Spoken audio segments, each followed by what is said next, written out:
Pradeep sir, shall we start? Yes, we can start. Sir, is it going live on YouTube? Can you please check? Suraj, Yes, sir. Santosh sir is joined now. Santosh sir ಇಲ್ಲ ರಾಜೇಶ್ ನಮಗೆ just ಹೇಳಿದ್ದೆ sir join ಮಾಡಿ join ಆದ್ರು.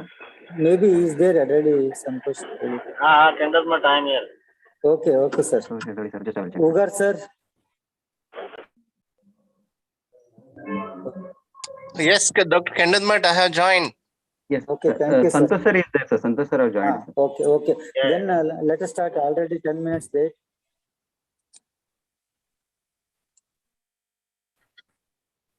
Yes.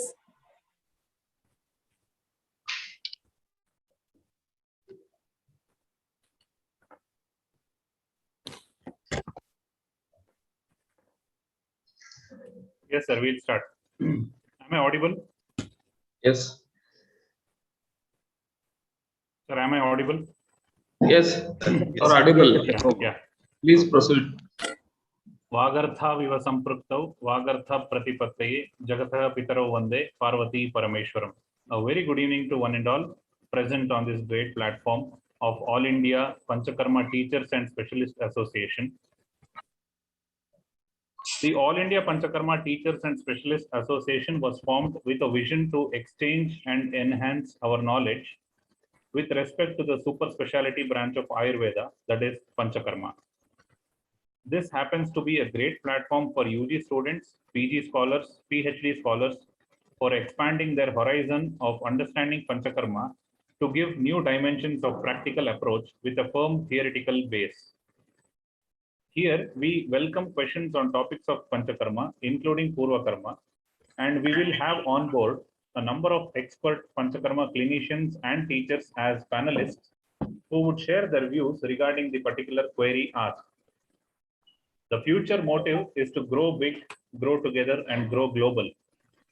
The UG students and PG scholars and PhD scholars from every institution can participate by collecting questions regarding the particular topic scheduled to be conducted on every Sunday, which began from 19th of September 2021. The agenda of the association is to strengthen and fine-tune the principles and practice of Panchakarma. Hence, we look forward for an active participation from all of you in large numbers. So we shall begin. I take this opportunity to begin the session by invoking the blessings of Almighty. Now I call upon Dr. Sai Kutti, PG Scholar, Department of Panchakarma, for the prayer.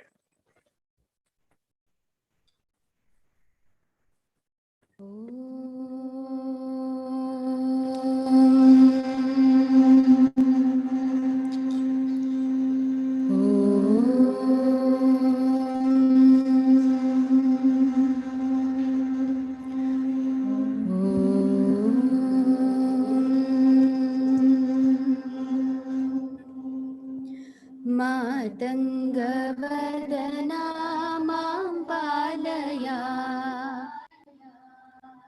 मातङ्गवदना मां पालया मौलीश्वर Shiv गौरीनन्दन मौलीश्वर Shiv गौरीनन्दन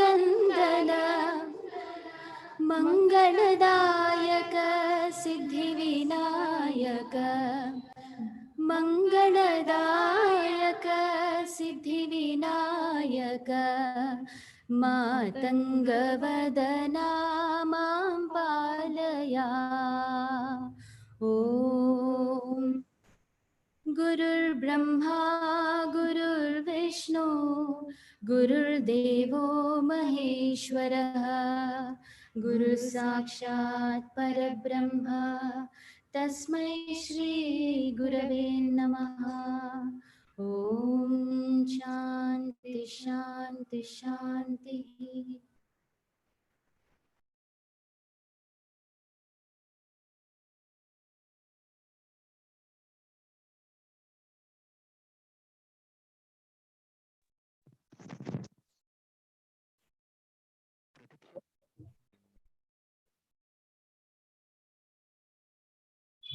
So please take over, sir, because Nitin has some internet issues.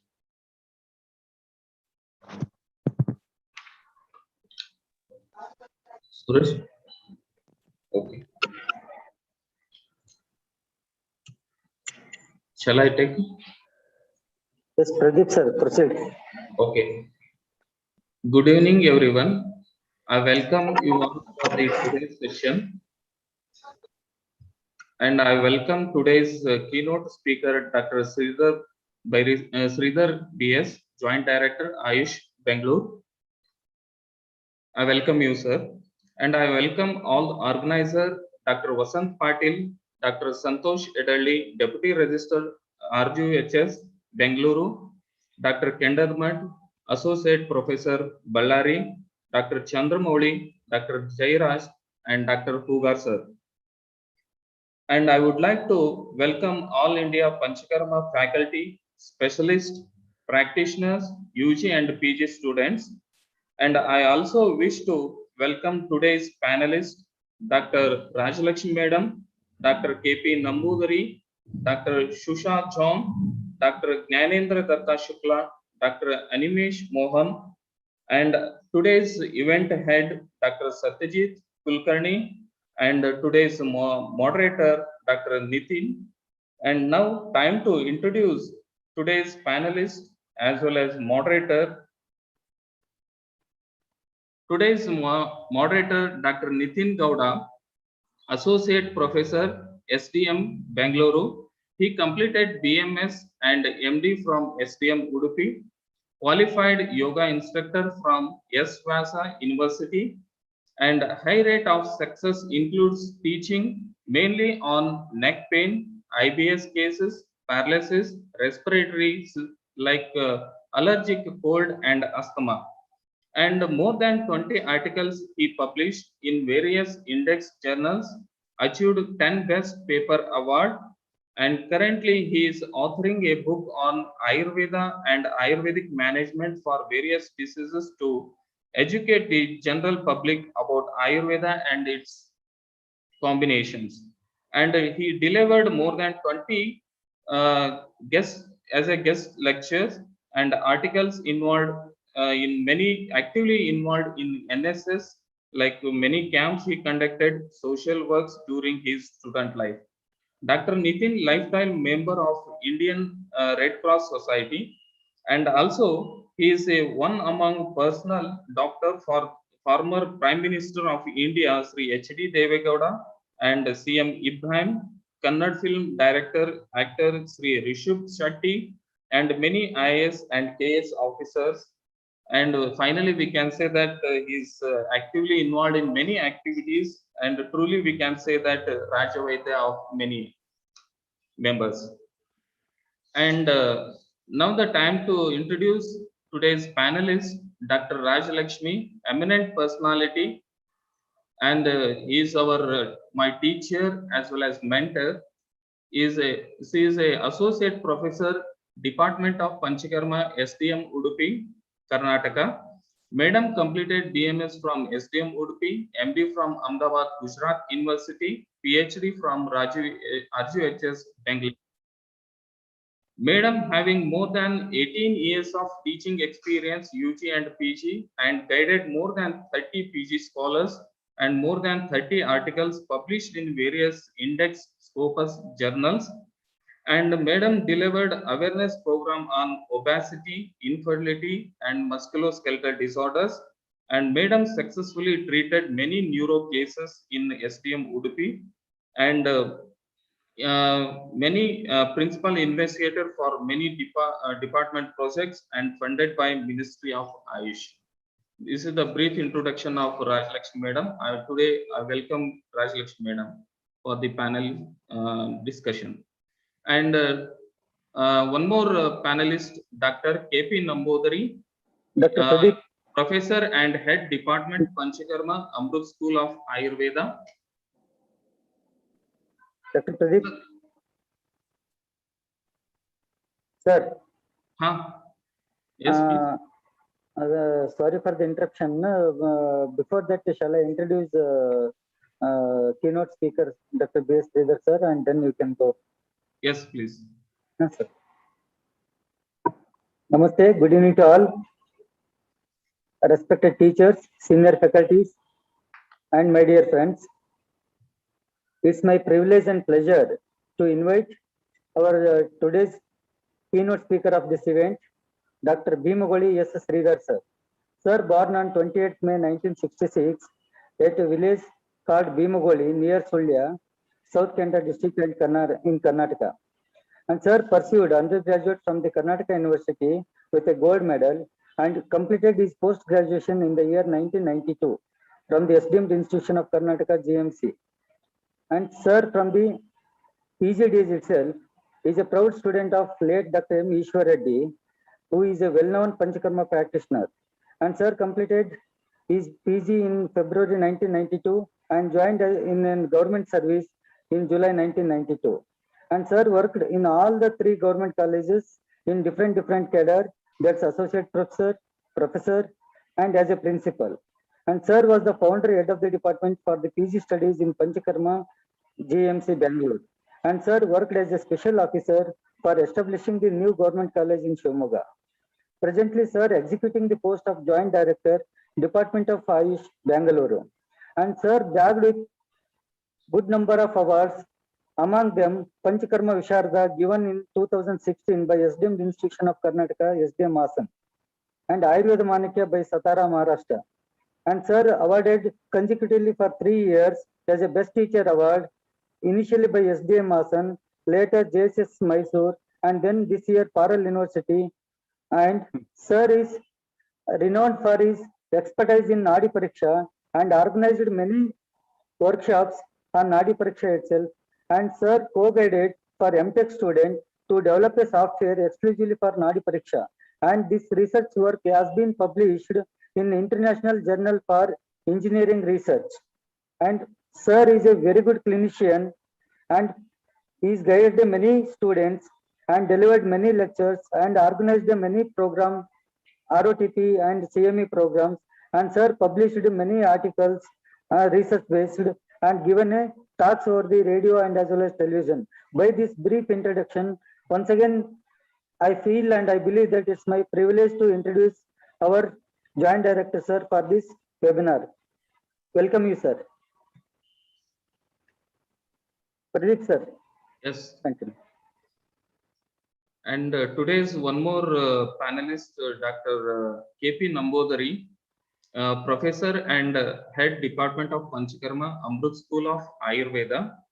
Sir completed BMS from Coimbatore, MD, Bangalore Government of Ayurveda College, and pursuing PhD in male infertility from Amrut School. Sir is having more than 10 years of teaching experience, UG and PG, and guided more than 20 PG scholars and more than 20 articles published in various index journals, delivered awareness program on rheumatology, Parkinson's diseases, and sir received the Emerging Practitioner Award from Grama Jyoti Foundation. Sir is BOS member, Kerala University of Health Science. Many successful cases of male infertility under his guidance, and scholars have won prestigious awards in various national and international seminars, and principal investigator of projects EMAP, that is E-Model for Ayurveda Panchakarma, funded by RAV Ministry of Ayush. This is a brief introduction of Nambodari. Now I hand over to Dr. Satyajit Kulkarni to proceed. Thank you very much, Pradeep sir. Am I audible? Yes. Our next panelist is Dr. Sucha John, madam. She is specialist medical officer, Panchakarma. Her educational details are: she is BMS from Arur Lakshmi Narayan Rao Ayurveda Medical College, Poorva, affiliated to Rajiv Gandhi University of Health Science.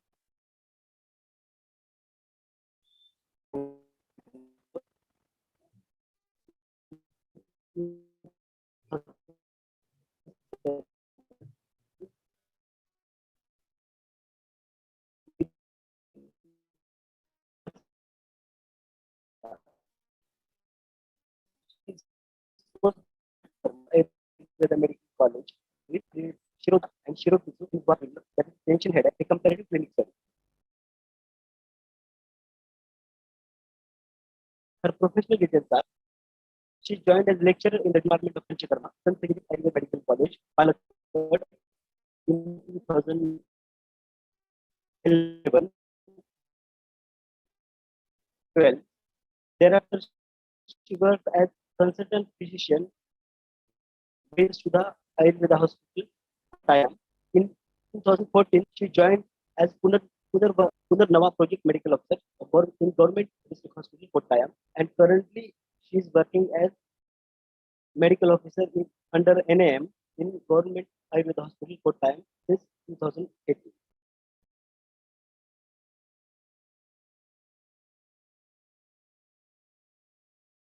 Her achievements are: she received prize in debate competition in 2009 and 10 at Alwas Ayurveda Medical College.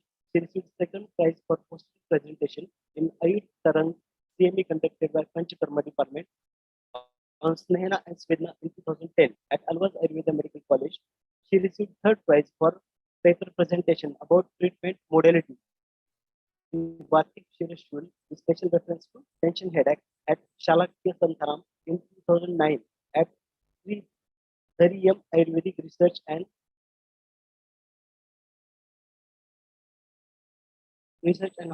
Institute, Kukkutanda.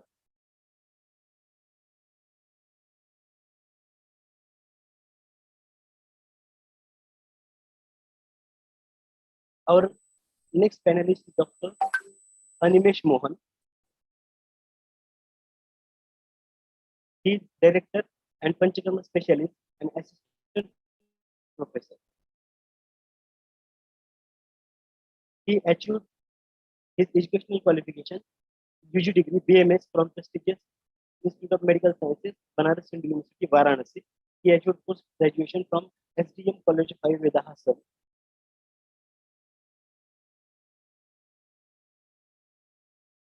His professional details are: Dr. Animesh Mohan is director and Panchakarma specialist at Kai Bandhu Multi-Speciality Ayurveda Hospital, Bareilly, and assistant professor and consultant at Dhanvantari Ayurveda Medical College and Hospital, Bareilly. He is also founder of Dr. Animesh Ayurveda Solution. He had played a pivotal role in organizing several medical camps in the northeastern parts of India and rural areas of Uttar Pradesh and Bihar.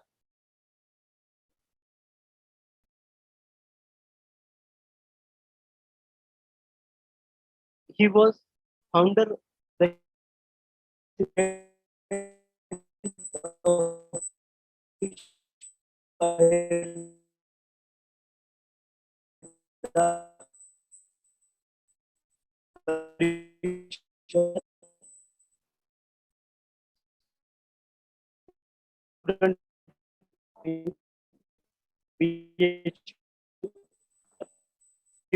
team member of as guest by government chief, IGNOU, and many other organizations to deliver talk on startups and innovations in IT. He has interviewed and published many interviews of eminent people like Sripadji Yesonaik, Union Minister of State, Minister of Ayush, Sri Niranjan Sanyal, former Secretary IAS, Ministry of Ayush, and father of Indian DNA fingerprinting, Dr. Lalji Singh, former VCPH.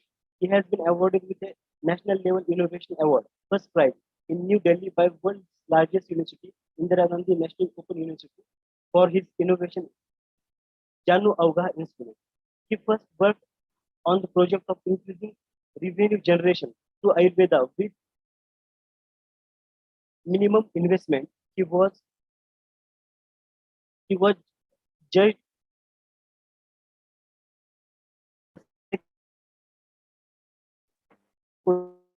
in Ayurveda start,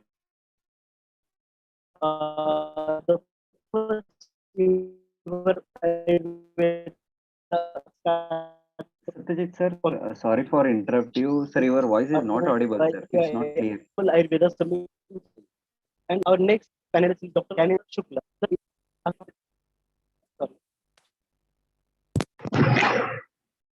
Hello, is it audible now? Yes, sir. Yes, sir. Now audible, sir.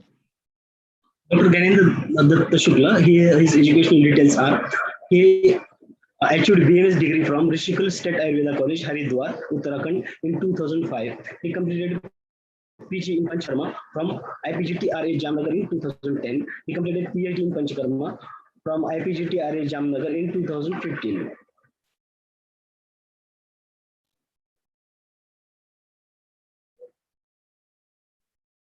His professional details are he is working as associate professor in the Department of Panchakarma, Uttarakhand Ayurveda University, Gurukul campus, Haridwar, India. He has been teaching experience of 8 years and research experience of 5 years. He has supervised total 12 PG theses. He is supervising one PhD research also. He has been working as principal investigator in clinical trials in collaboration with AIMS Rishikesh and Patanjali Research Center Haridwar. He has been actively participated in 13 national and international conferences or workshops on Ayurveda and Panchakarma. He has been actively presented 22 papers in international and national conferences or workshops on Ayurveda and Panchakarma. He published 54 articles in various international and national journals, Ayurveda and Panchakarma. Thank you very much and warm welcome to all the panelists. I hand over to Dr. Pradeep sir. Dr. Pradeep sir. Hello. Dr. Satyajit sir, thank you so much. So now I take this opportunity to invite and introduce the event heads today's webinar, Dr. Pradeep Grampurohit and Dr. Satyajit Kulkarni. And about Dr. Pradeep Grampurohit, sir completed BAMS from Shimoga and MD from SDM College of Ayurveda Udupi and PhD from KL University on the topic male infertility. Sir has guided more than 20 PGs. Sir has done more than 12 projects and also been awarded as the best consultant in the year 2016. Sir also has been awarded the Atreya Award in 2017. And currently, sir is authoring a book on standard operating procedures on Panchakarma, obesity, and clinical success stories on Kamalaroga. Sir has conducted international conferences and also national conferences and CMEs. Sir has delivered guest lectures and worked as NSS coordinator.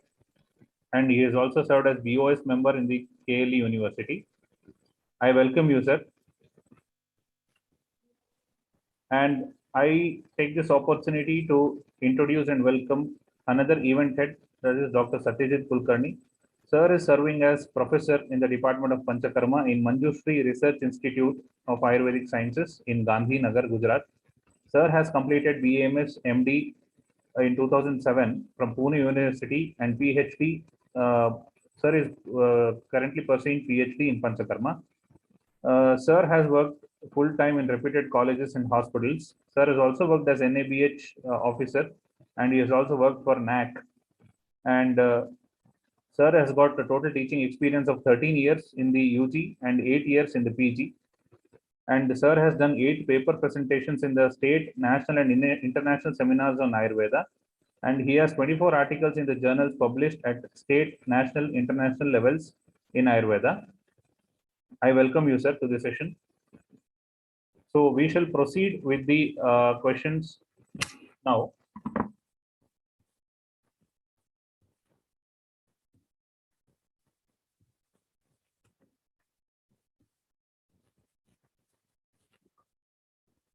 I hope the screen is visible.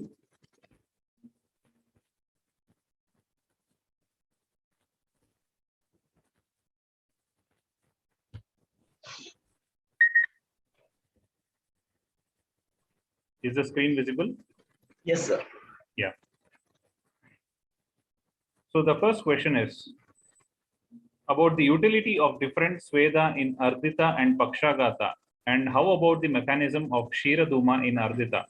So I request the inputs from Dr. Susha John, ma'am. So thank you all for giving me an opportunity. It is a great platform, I am very much thankful for giving me such an opportunity.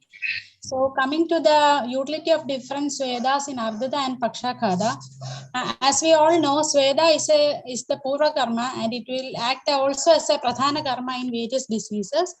Sweda is also the prime line of treatment for vata and kapha disorders. We all know that the ushna and snigdha guna of the sweda is the one which is acting against the hita and rooksha guna of the vata, which is the main cause of major vata vikaras. And pakshakada and ardita, as we all know, comes under the vata vikaras. And pakshakada can be mainly of two types: avaranajanya and dhatukshayaجanya pakshakada. And ardita, as we all know, according to Bhava Prakasha, we can see three types of arditas. That is mainly Vadala type, Pittala, and Kaphaja type. Where in Vadaja type of ardita, the presenting complaints will be Lala Srava, Vyatha, Kamba, Spurana, Hanuvat Graha, and Shwayathu Shula, etc. will be elicited by the patient. In Pittaja type of ardita, mainly the patient will present with more of the burning sensation, Pitasida, Jwara, etc. kind of lakshanas will be seen in the patient. And in the Kaphaja type of ardita, Ganda, Shira, Manya, shock is mainly seen by the patients. So, when we come to the clinical practice, the selection of the sweda always starts with the spectrum. When we think about selecting a sweda for a procedure, we think about a spectrum where at one end of the spectrum, the rukshatara sweda is included, which will slowly progress to the rukshatama stage, then to the rooksha and the snigdha type of the sweda, then it slowly goes to the snigdha type of sweda, then later goes to snigdha tara sweda and snigdha tama swedas. So we actually consider it as a spectrum, and the apt sweda which is needed for the particular condition of the patient has to be selected, and then it has to be advocated to the patient. So the success of the treatment always lies in the yukti of the vaidya or the yukti of the physician who can judiciously select the correct sweda which is needed for that condition from this broad spectrum. We actually has to see whether a rooksha sweda, rooksha tara sweda, rooksha tama sweda, or it has to be rooksha snigdha sweda or snigdha tara sweda or snigdha tama sweda has to be selected, and all these has to be according to the condition of the patient. So also other three factors like selection of the swedana procedure. Which type of swedana procedure? Swedana has itself lot of procedures. So which type of sweda procedure has to be selected? What type of drug we have to use for the sweda procedure, and duration of the procedure. How long we have to do the swedana? All these has to be kept in mind before selecting a particular sweda for each and every patient. In Chikitsa Manjari, it is correctly said, in Kevala and Nirubastamba Vada, Sneha Sweda Prayogas has to be administered.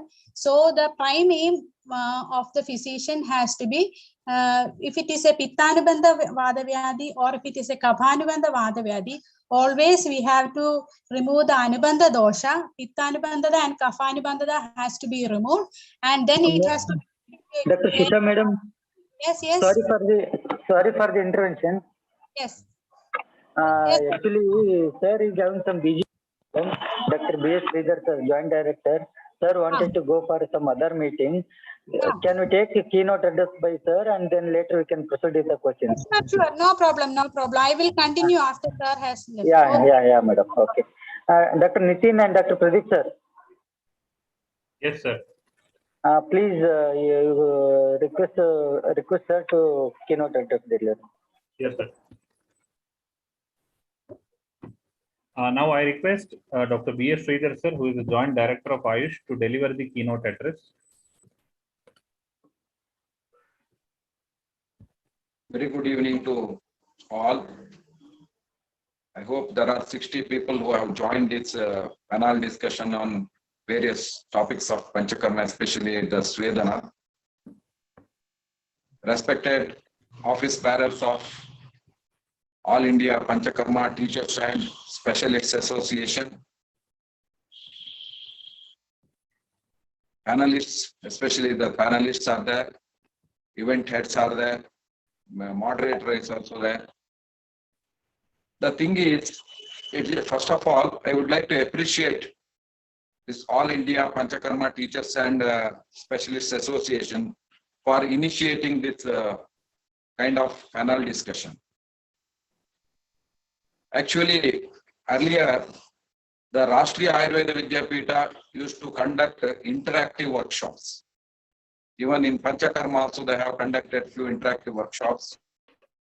There are several issues regarding the Panchakarma. It used to post the questions starting from the PG scholars to the teachers, and the panelists used to give the answers to those questions. Similarly, once in a week or once in fortnight, this kind of panel discussion is really important for widening the knowledge base, as well as while implementing the Panchakarma, there are so many questions arises. To solve those questions, this kind of Tadvidya Sambhasha is very much essential. We know the challenges for Ayurveda doctors is pain management. Because in the field, Ayurveda is considered as a supportive medicine branch of medicine. Why it is not becoming mainstream medicine means the challenge is, first challenge is the pain management, especially the acute pain, the chronic pain, then handling of the acute trauma cases, then handling of the acute infectious conditions. So these things are very essential for our science also, Ayurveda. So what we can do, the swedana is one of the very important procedure for pain management in Ayurveda. It's a wonderful upakrama under the Shadvida Upakramas of chikitsa. It can be contribute to the pain management, especially the chronic pain management. We know the inflammation is of two types. One is acute inflammation and the chronic inflammation. What are the changes takes place in acute inflammation and the chronic inflammation, you know. So swedana is indicated in the vata and kapha conditions. So kapha is obstructing the vata in the chronic inflammatory conditions. So that obstruction has to be removed. The kapha obstruction should be removed in the chronic inflammatory conditions. For that, swedana is very much essential. When we come to the practice, a clinician always thinks about what kind of swedana he should select. Whether swedana procedure as a poorva karma he is selecting or a upakrama he is selecting. If it is upakrama, then what kind of upakrama? Whether it has to use to manage the pain, enhance the repair process in the body, or to facilitate the rehabilitation process. In all these aspects, swedana is useful if it is properly conducted. You know, many times swedana and swedana are going together, but sometimes swedana is also independently done.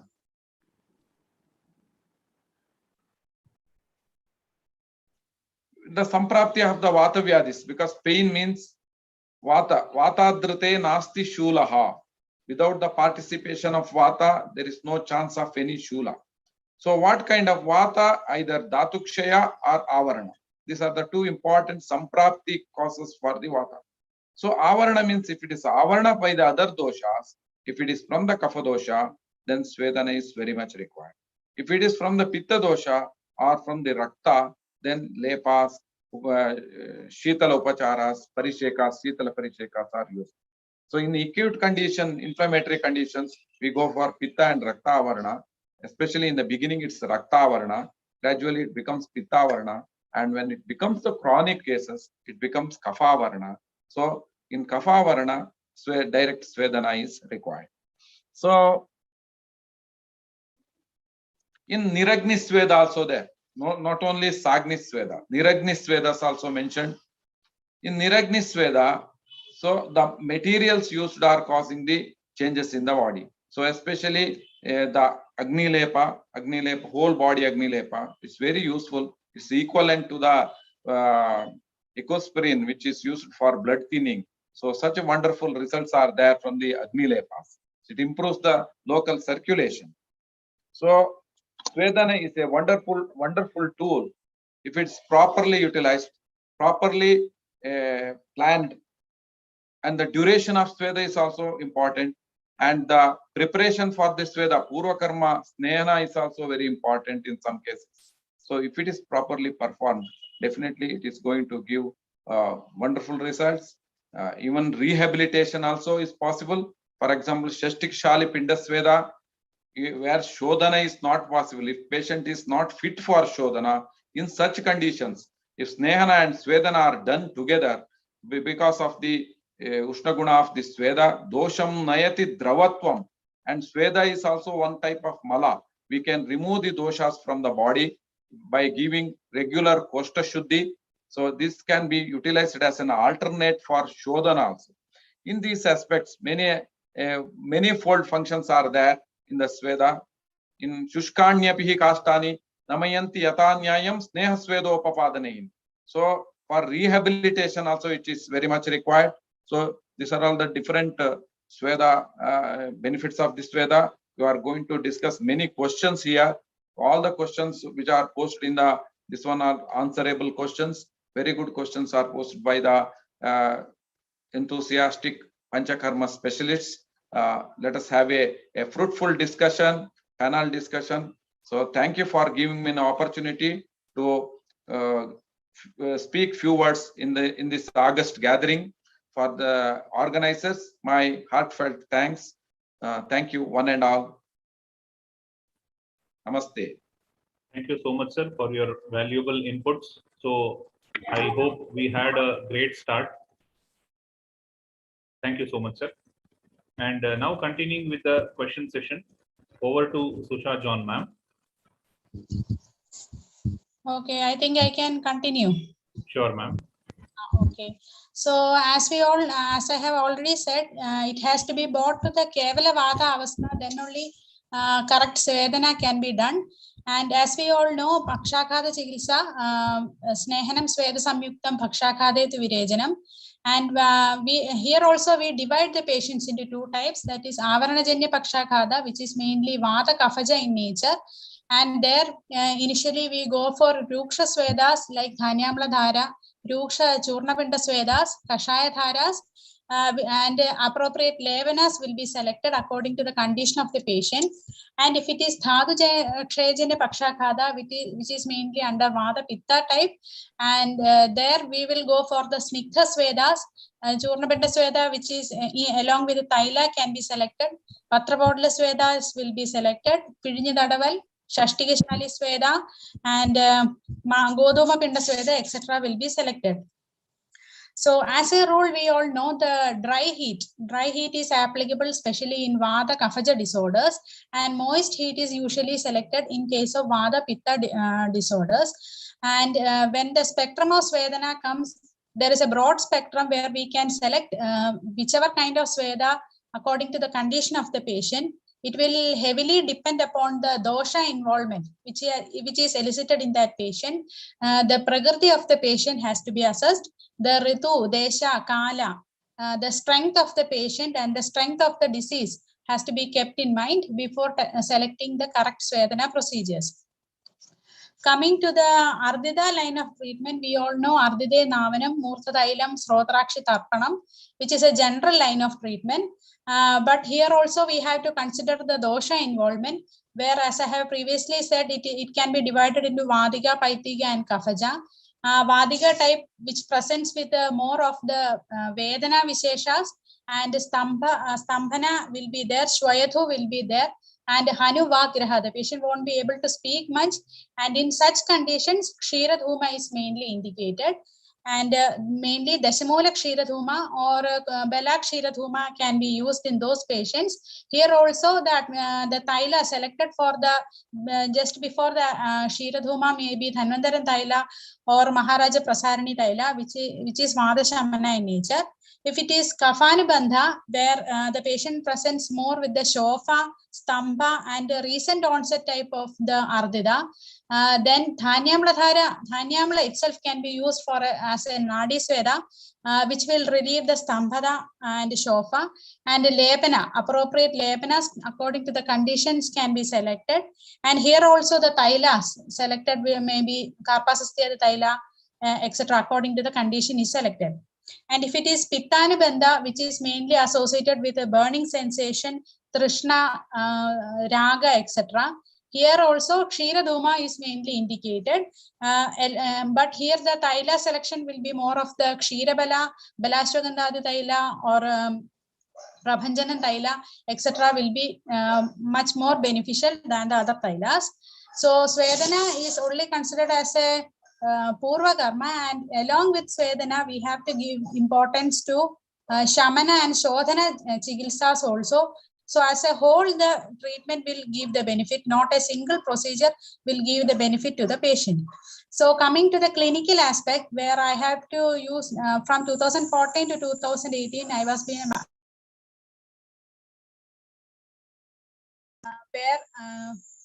where I have to take care of the Pakshakada patients, where the government will be supplying us with the medicine solely for the treatment of the Pakshakada patients. So according to the conditions, whenever a patient step in, it was a project undertaken by the government of Kerala. So here we will be dividing the patient according to the condition. So the first criteria, what I used to see is that Pakshakade Ubardhrado, Amlanam Gatram, Sarujam, Atmavandam, Upakarnavandam, Chobakramed. Here the Amlanam Gatram line was he has to have an intact Samyavaha and Cheshtavaha Srodhas. That is, he should be conscious and he should have much orientation, and such kind of patients were usually selected. Not the initial immediately after a stroke, the patient was not admitted. After a few days, after the initial management under the allopathic management, then we used to select the patient for this project. And then we will assess whether the stroke is an ischemic type or a hemorrhagic type, because in both types the treatment will be different. Then we will see the site of the lesion, where it is in the left hemisphere or in the right hemisphere, whether it is in the cerebellar area or whether it is in the brainstem area. That was also a selection criteria. We used to see whether it is an acute case or a chronic case, and then we used to see the age of the patient, the sex of the patient, whether the patient was having comorbidities, and whether it is a Kevalavada stage. Kevalavada stage means later on, as the days progresses, the avarana usually subsides and it will go to the Kevalavada stage, where most of the wasting and etc. will be seen. And if it is an avarana janya, there we used to go for, there will be kafanubandhada, where shofa, stampa, gauravada will be elicited in the patients. So if it is an ischemic type of stroke, then we will usually go for the Vata Kaphaja line of treatment. And if it is a hemorrhagic type of stroke, there we will go for a Vata Paitika line of treatments. So initially, in what all cases comes, avarana is anticipated in all the cases of Pakshakada, and the treatment usually starts with the rooksha karma. I usually start the treatment of Pakshakada, even if it is an acute one or a chronic one. I usually start with an Udvartana or a Dhanyamala dhara, and then later I will go for a Churnapanda sweda, which is rooksha in nature, and then assessing the condition of the patient, maybe a Churnapanda sweda, which is snigdha in nature, will be selected. Thereafter, an abhyanga will be given to the patient to assess whether the patient shows upashaya with the snigdha prayogas. Here I can, as I have already said, the spectrum of the rooksha, from rooksha to snigdha it is coming. And we go for an electricity, then later we will go for a pirichil, and it finally ends up in a Shirodhara and a Nasya Karma. Intermediately, in between each therapies, Virajana using Gandharva and Avadashamana, Virajana usually will be done in every patient. If wasting, etc. are present, it is mainly considered as Kevala Vada condition, and it usually starts. I usually start my treatment with a Churna Pinda sweda for 3 days, and the remaining 4 days I will usually go for a Sniktha Churna Pinda sweda, and later we will go for an Shashtika shaali pinda sweda or Godhuma pinda sweda according to the condition of the patient. This was a general line which I used to adopt, but according to each and every patient, this may vary. According to which or what the patient presents in that condition, the treatment may vary. Selection of the talam for each and every therapy also starts in this spectrum only, which where initially the talam was started with the Rasna Jambiram talam, which is an Avarnahara in nature, and later we will be going for an Imbamradadi Aranda talam, and later we will be going for a talam with the thaila, maybe Karpasasthe thaila, Narana thaila, Shirabella thaila, according to the condition of the patient. The internal medicines also goes from this spectrum. Initial cases, we will go for an Ashtavargan Kashayam or Dhananayanadi Kashayam, and later we will go for a Maharasnadi Kashayam if Brahmana conditions are needed. Medicines used for the Abhyanga also follow this spectrum only. So each and every treatment has to be selected according to the condition and according to the avastha in which the patient present before us. One more type of the swedana which I usually do was the Swalavana Upanaha, which was usually done in the case of drooping of the shoulders. Most of the patients in the later stages presented with the drooping of the shoulders, where instead of the Ajamamsa, mainly Kukkada Mamsa or Mahisha Mamsa showed much benefits rather than the Ajamamsa, which could be said that it is more Sandhanakrit and Sthairagrit. So the Kukkada Mamsa and Mahisha Mamsa was mainly used.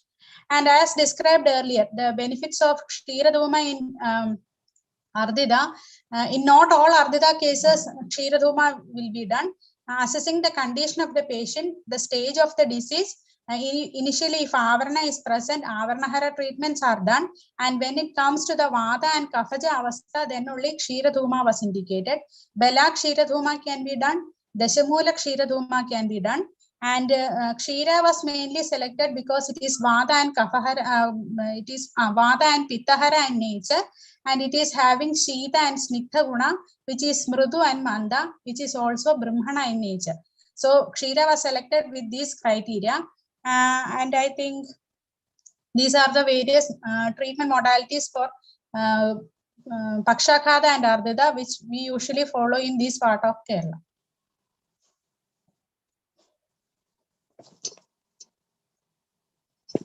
Thank you, ma'am. And adding to this, we would like to have a few inputs from Dr. B.S. Sridhar, sir. Sir, one thing is we commonly use panasa patra sweda in cases of ardita. So most of the UG students have asked this question that why only panasa patra sweda? What is the probable mode of action of panasa patra sweda?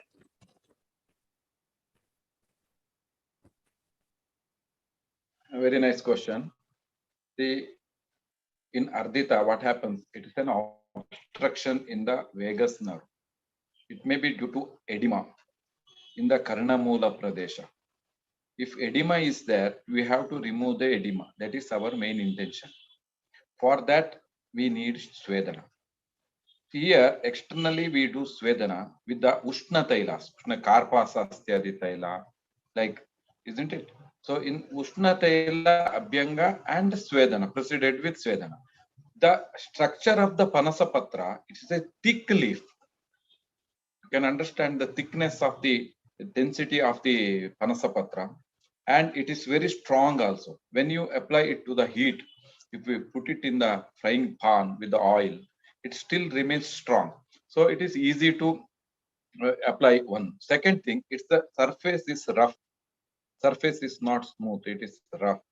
So when you are doing the swedana there by Panasapatra, you are stimulating the roots, naru roots there. So one is edema has to be reduced. Second is you have to stimulate the nerve roots there. And the purpose, to serve this purpose, the thick leaf is required, which can last till the end of the procedure. So tender leaves is not useful. For strong leaves you have to take, ripened leaves you have to take. So this is the method. Even Kukkutanda sweda. Kukkutanda sweda is wonderful results in the management of ardita. Panasa patra sweda and Kukkutanda sweda. And even in Vaksanga, if it is Vaksanga is there, then ksheeradhooma. In one more thing we can remember about the ksheeradhooma also. When it is given, it is the only swedana procedure given to the internal or through the oral cavity. So why milk is used? Because milk is smooth. So it is given internally, one thing. Second thing, milk is a fat media. So we know if anything has to be passed through the blood-brain barrier, the fat soluble active ingredients will be passed. So milk, the balamula is processed with the milk. It is used here. And bala, Sida cardifolia contains a natural steroid also. So it may be useful in the management of ardita. That's why that is one more addition to the utility of the ksheeradhooma. That is also useful in the management of ardita. Thank you so much, sir. Moving on to the next question. Thank you.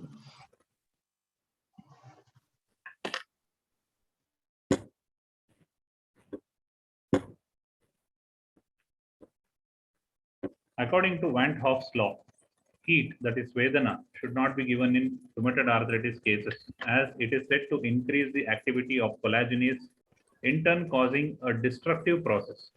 Then, how can we substantiate the administration of swedana in rheumatoid arthritis? I request inputs from Dr. Gyanendra Shukla, sir. Namaskar, sir. Am I audible? Yes, sir. Respected BS Sridhar, renowned dignitaries, organizer of this panel discussions, and senior faculties and friends. Actually, this question has been raised from an article published in a published in Asian Journal of Chemistry, which state that raise in temperature will increase the activity of collagenase enzyme. Collagenase is an enzyme that breaks the peptide bond in collagen. This enzyme plays a major role in connective tissue metabolism and is produced by a specific cell involved in the repair and remodeling of processes.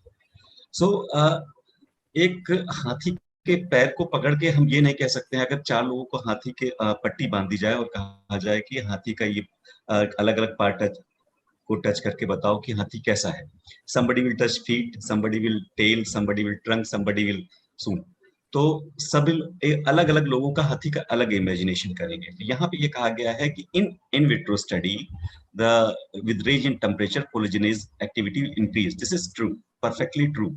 But this was in vitro study where collagenase activity has been increased.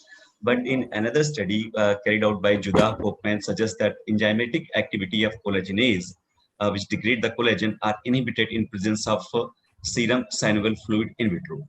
अगर कोलेजिनेज को synovial fluid के साथ अगर temperature raise किया जाएगा तो कोलेजिनेज की activity नहीं बढ़ेगी. ये तो हुआ बेसिक आंसर. अब पॉइंट दिस कि how swedana helps when collagenase activity increases with the temperature. How swedana is helpful. इसके लिए सर है क्या कि whenever we carry out a swedana process that is at therapeutic range of Swedan process is in between 40 to 45 degrees centigrade. Apart than collagenase activities, there are a number of molecules are involved in a Swedan process in case of RH wine. Number one is the proteoglycans. Actually, proteoglycans provide hydration and swelling pressure to the tissue imbibed withstand compressional forces. एक तरीके का hydrostatic pressure create करते हैं प्रोटियोग्लाइकेंस, वो जो कि tissue के wear and tear को से बचाते हैं. टेम्परेचर बढ़ने के साथ में प्रोटियोग्लाइकेंस का मेटाबॉलिज्म बढ़ जाता है, जिससे प्रोटियोग्लाइकेंस का ज्यादा नंबर में ज्यादा अमाउंट में प्रोडक्शन होता है. तो एक तरीके से प्रोटियोग्लाइकेंस जो एक्यूट इन्फ्लेमेटरी फेज होता है उसमें ज्वाइंट्स को वियर एंड टियर से बचाते हैं. And the second point is that with raise in temperature, there will be reduction of CD11B plus cells, which is a kind of macrophages, and also there will be reduction of T cells and dendrite cells found in inflamed joint.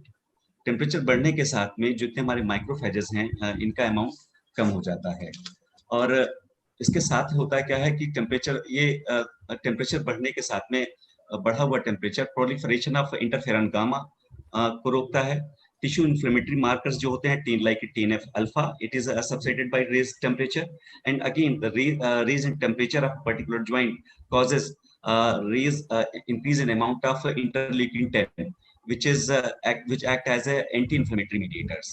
And again, range in temperatures causes production of heat soft protein. We know it as a HSP70.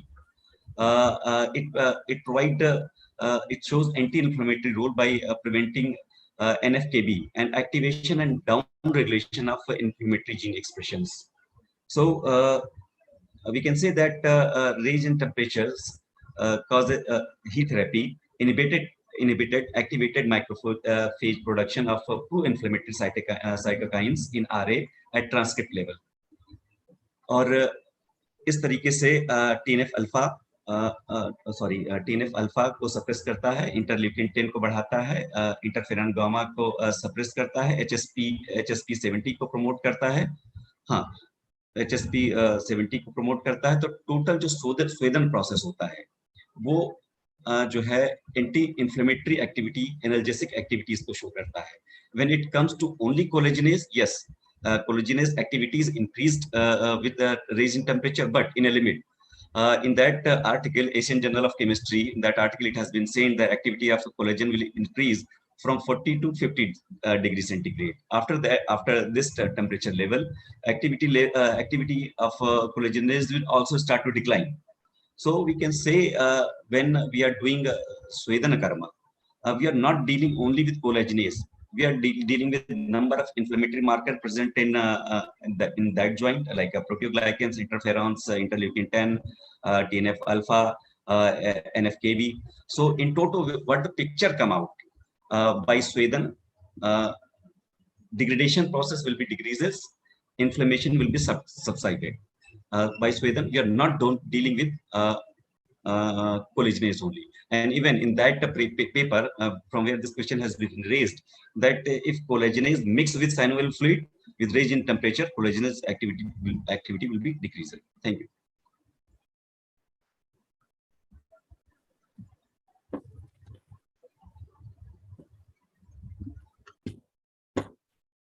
Thank you, sir. Moving on to the next question. The clinical application of Amashaye gate vaate kaphe pakwashayashrite rooksha poorva hita sweda sneha poorva tathaivacha. I request valuable inputs from Dr. Rajlakshmi madam.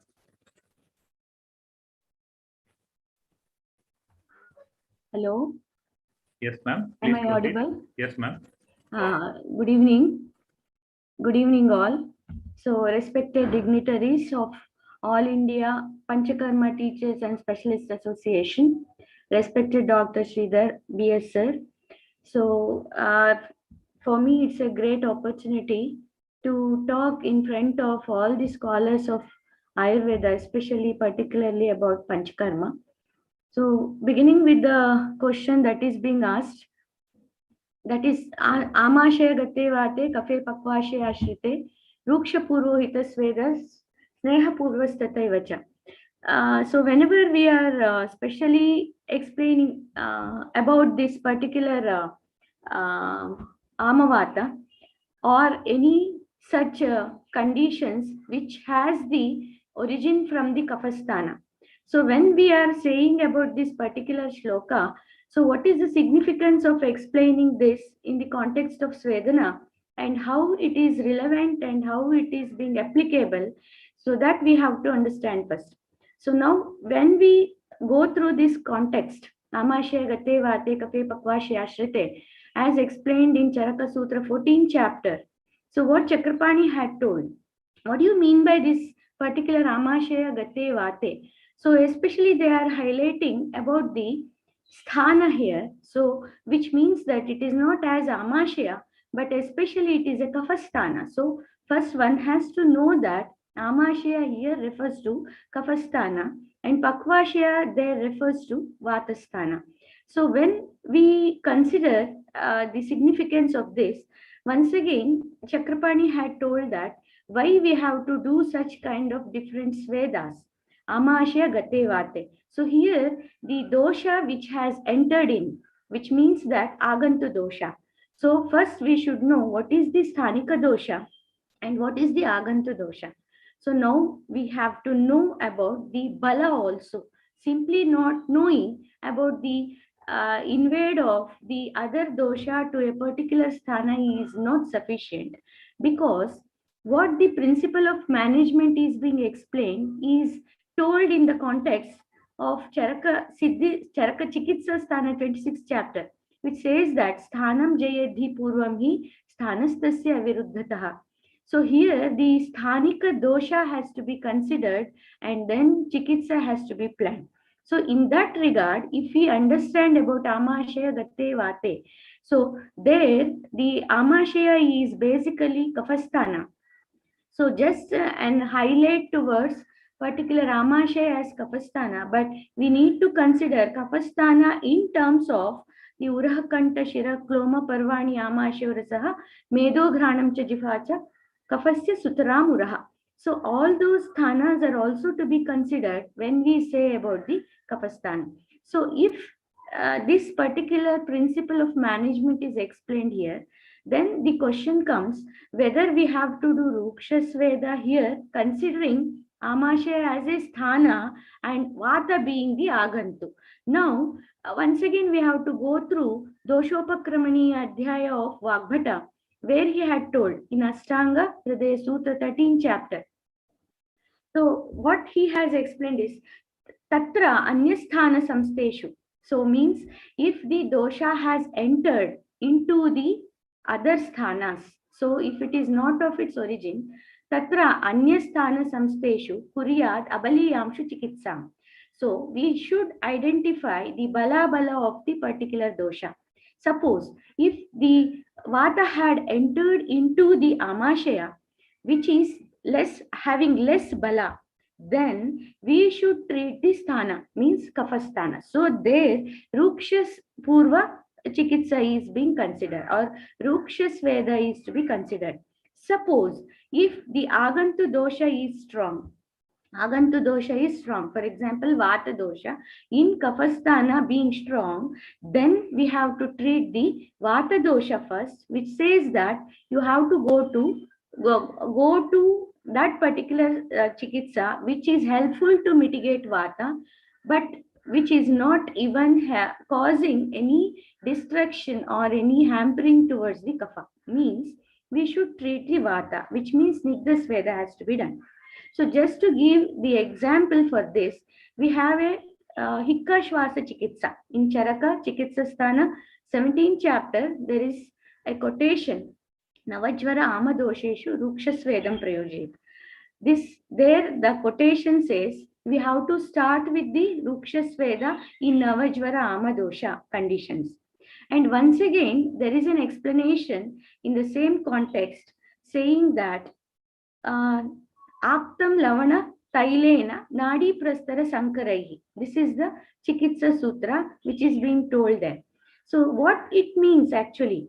So if you see the Aktam Lavana Lavana Tailena Nadi Prastara Sankara, which is nothing but a Snigdha Sweda, which is nothing but to treat Vata, since Vata Kopa Bhayat. So there may be chance of Vata Kopa, means that, so even though in Kaphasthana Vata has entered, we are not treating in terms of Rooksha Sweda here, but since there may be chance of having the Vata Kopa, we have to go for the Snigdha Sweda. So there is an explanation which is told in Hikka Shwasa Chikitsa that Aktam Lavana Tailena Nadi Prastha Sankara. So this is one example that what we can say. So one more example to quote in the context of the Admana Chikitsa, in the context of Admana Chikitsa, where there is the origin of the Vata, or in the Pakwashaya, you can say there is a Vata. But you can have an idea that even though in pakwashaya there is a origin, but we have to consider that the chikitsa which is told in the context of admana is panitapa sweda, which is a rooksha sweda. So here, considering the shleshma, vata shleshma, we have to plan the rooksha sweda in terms of panitapa sweda. So in pratyadmana also the same kind of rooksha sweda is being highlighted.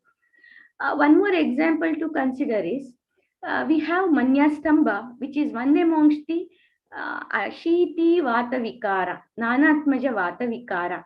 So no doubt there is the understanding of the origin of the manyastamba from the pakwashaya, but it is said that we have to plan vata shleshmala chikitsa in manyastamba, which includes rooksha sweda. Considering kapha here, kapha dominance means the bala of the kapha is more, then we have to go for the particular chikitsa for the vata in terms of rooksha sweda. Similarly, you can see the importance of highlighting the other treatment modalities in the context of amavata and also in the context of trikashula. See, if you see the trikashula, karayet valuka svedam trikashule pretnata. There in Bhava Prakasha there is a mentioning of the valuka sweda. So you see that valuka sweda is a rooksha sweda and a tapa sweda, which is to be administered in the patients having trika, that is other trikashula. So there we should identify, even though it is the pakwashaya, in pakwashaya there is a kapha pradhanata, because you can see that in trika there is avalambaka kapha.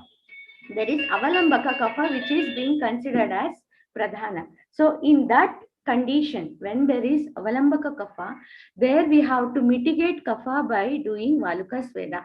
So in this way, there is a still explanation. And if you go through different indications of this Svedana, like pratishaye cha kase cha hikka shvaseshu alagam. See, if you see each and every conditions, in Pratishaya also, in Shiroroga also, especially, they have highlighted Rooksha Sweda. Rooksha Sweda is being highlighted. If you consider Pakwashaya as the origin of this particular Pratishaya, but you have to plan the Rooksha Sweda in that case, considering the dominance of kapha in that case. So hence, when they say pakwashayashrite kaphe, rooksha purva hita sweda sneha purva, here we have to see not only the dosha, but once again we have to go through the bala of dosha and then treat. That is why in doshopakramani adhyaya we get a reference. We get a reference saying that agantum shamayed vyadhim sthaninam pratikrityava. So sthaninam dosham pratikaram kritya agantum dosham shamayed. This is what the explanation we get from the classics. So, but we have to even say whether we have to first treat the agantu dosha or sthanika dosha. That again depends on the symptomatology that is being exhibited in the patient. Even you see Shula, if you see the Shula in that context, what Sushruta in Uttara Tantra 42nd has explained. Ashukari hi pavanah tasmatam tvaraya jayet tasya shulha bhi pannasya sweda eva sukhavaha. So what kind of sweda here we should do? Here snigdha sweda is told. So payasait pinda ksheeradhooma. Like such, the explanation goes, snigdha sweda is being highlighted. If you go through the Shlaishmika Shula, there rooksha sweda is indicated. Rooksha sweda is indicated in the context of Shlaishmika Shula. Same chapter. In that context, if you can go through, you can get such explanation. So in this way, you will have varied explanations in the classics. Considering this, first we have to know the bala and we can treat. It can be even rooksha first or snigdha first. That again depends on the avastha. So hence, the chikitsa always being considered based on the vyadhi avastha.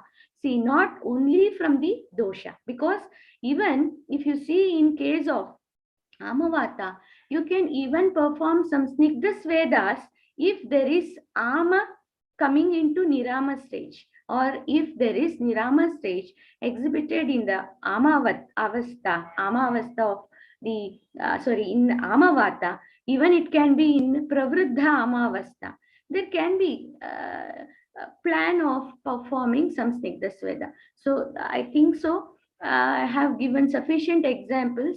So if anybody wants to add to this, most welcome. Thank you.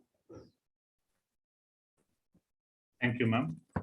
I hope the audience are convinced with the answers. And it was almost like attending your class after 5 long years, ma'am. Thank you so much. And now I think Dr. Sridhar BS sir wants to add something to this. Sir, please go ahead, sir.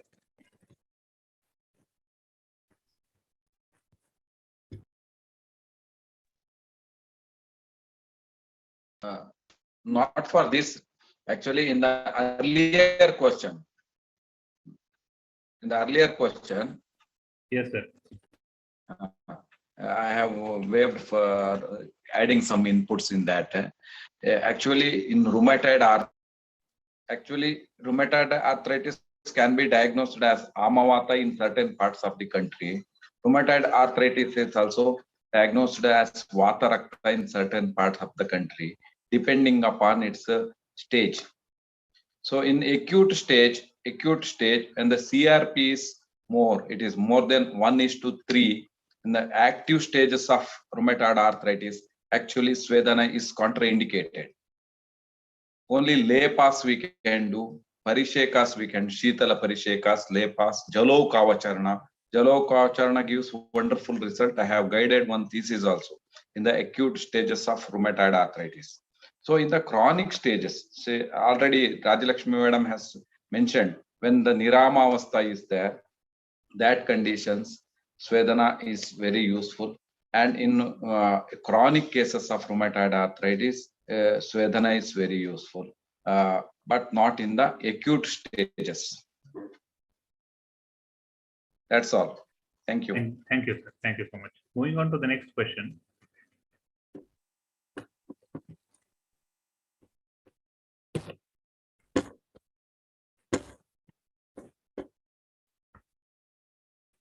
Different modes of Swedana in pediatric practice. I request input from Dr. KP Nambudiri, sir.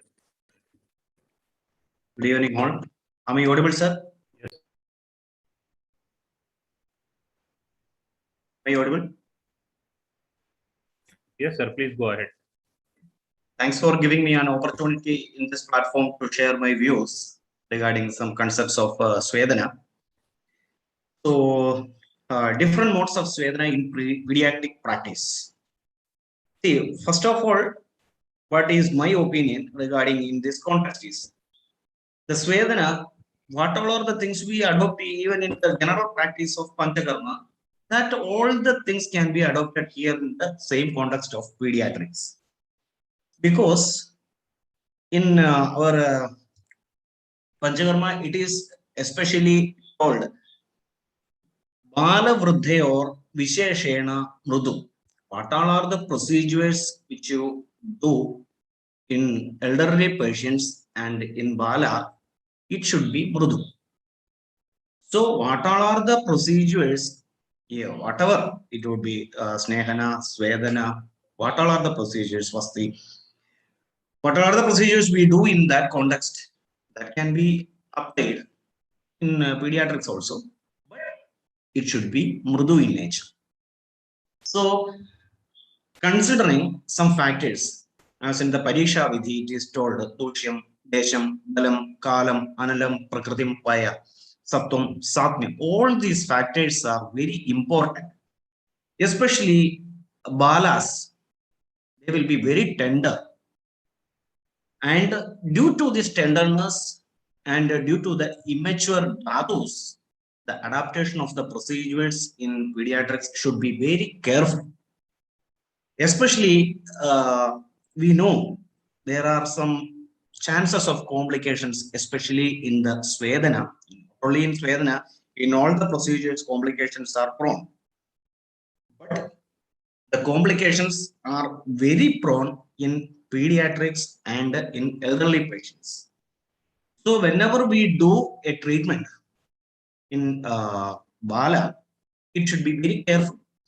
So avastha of the roga, avastha of the rogi, bala of the roga, bala of the rogi, all these factors should be considered. Because as I told earlier, it is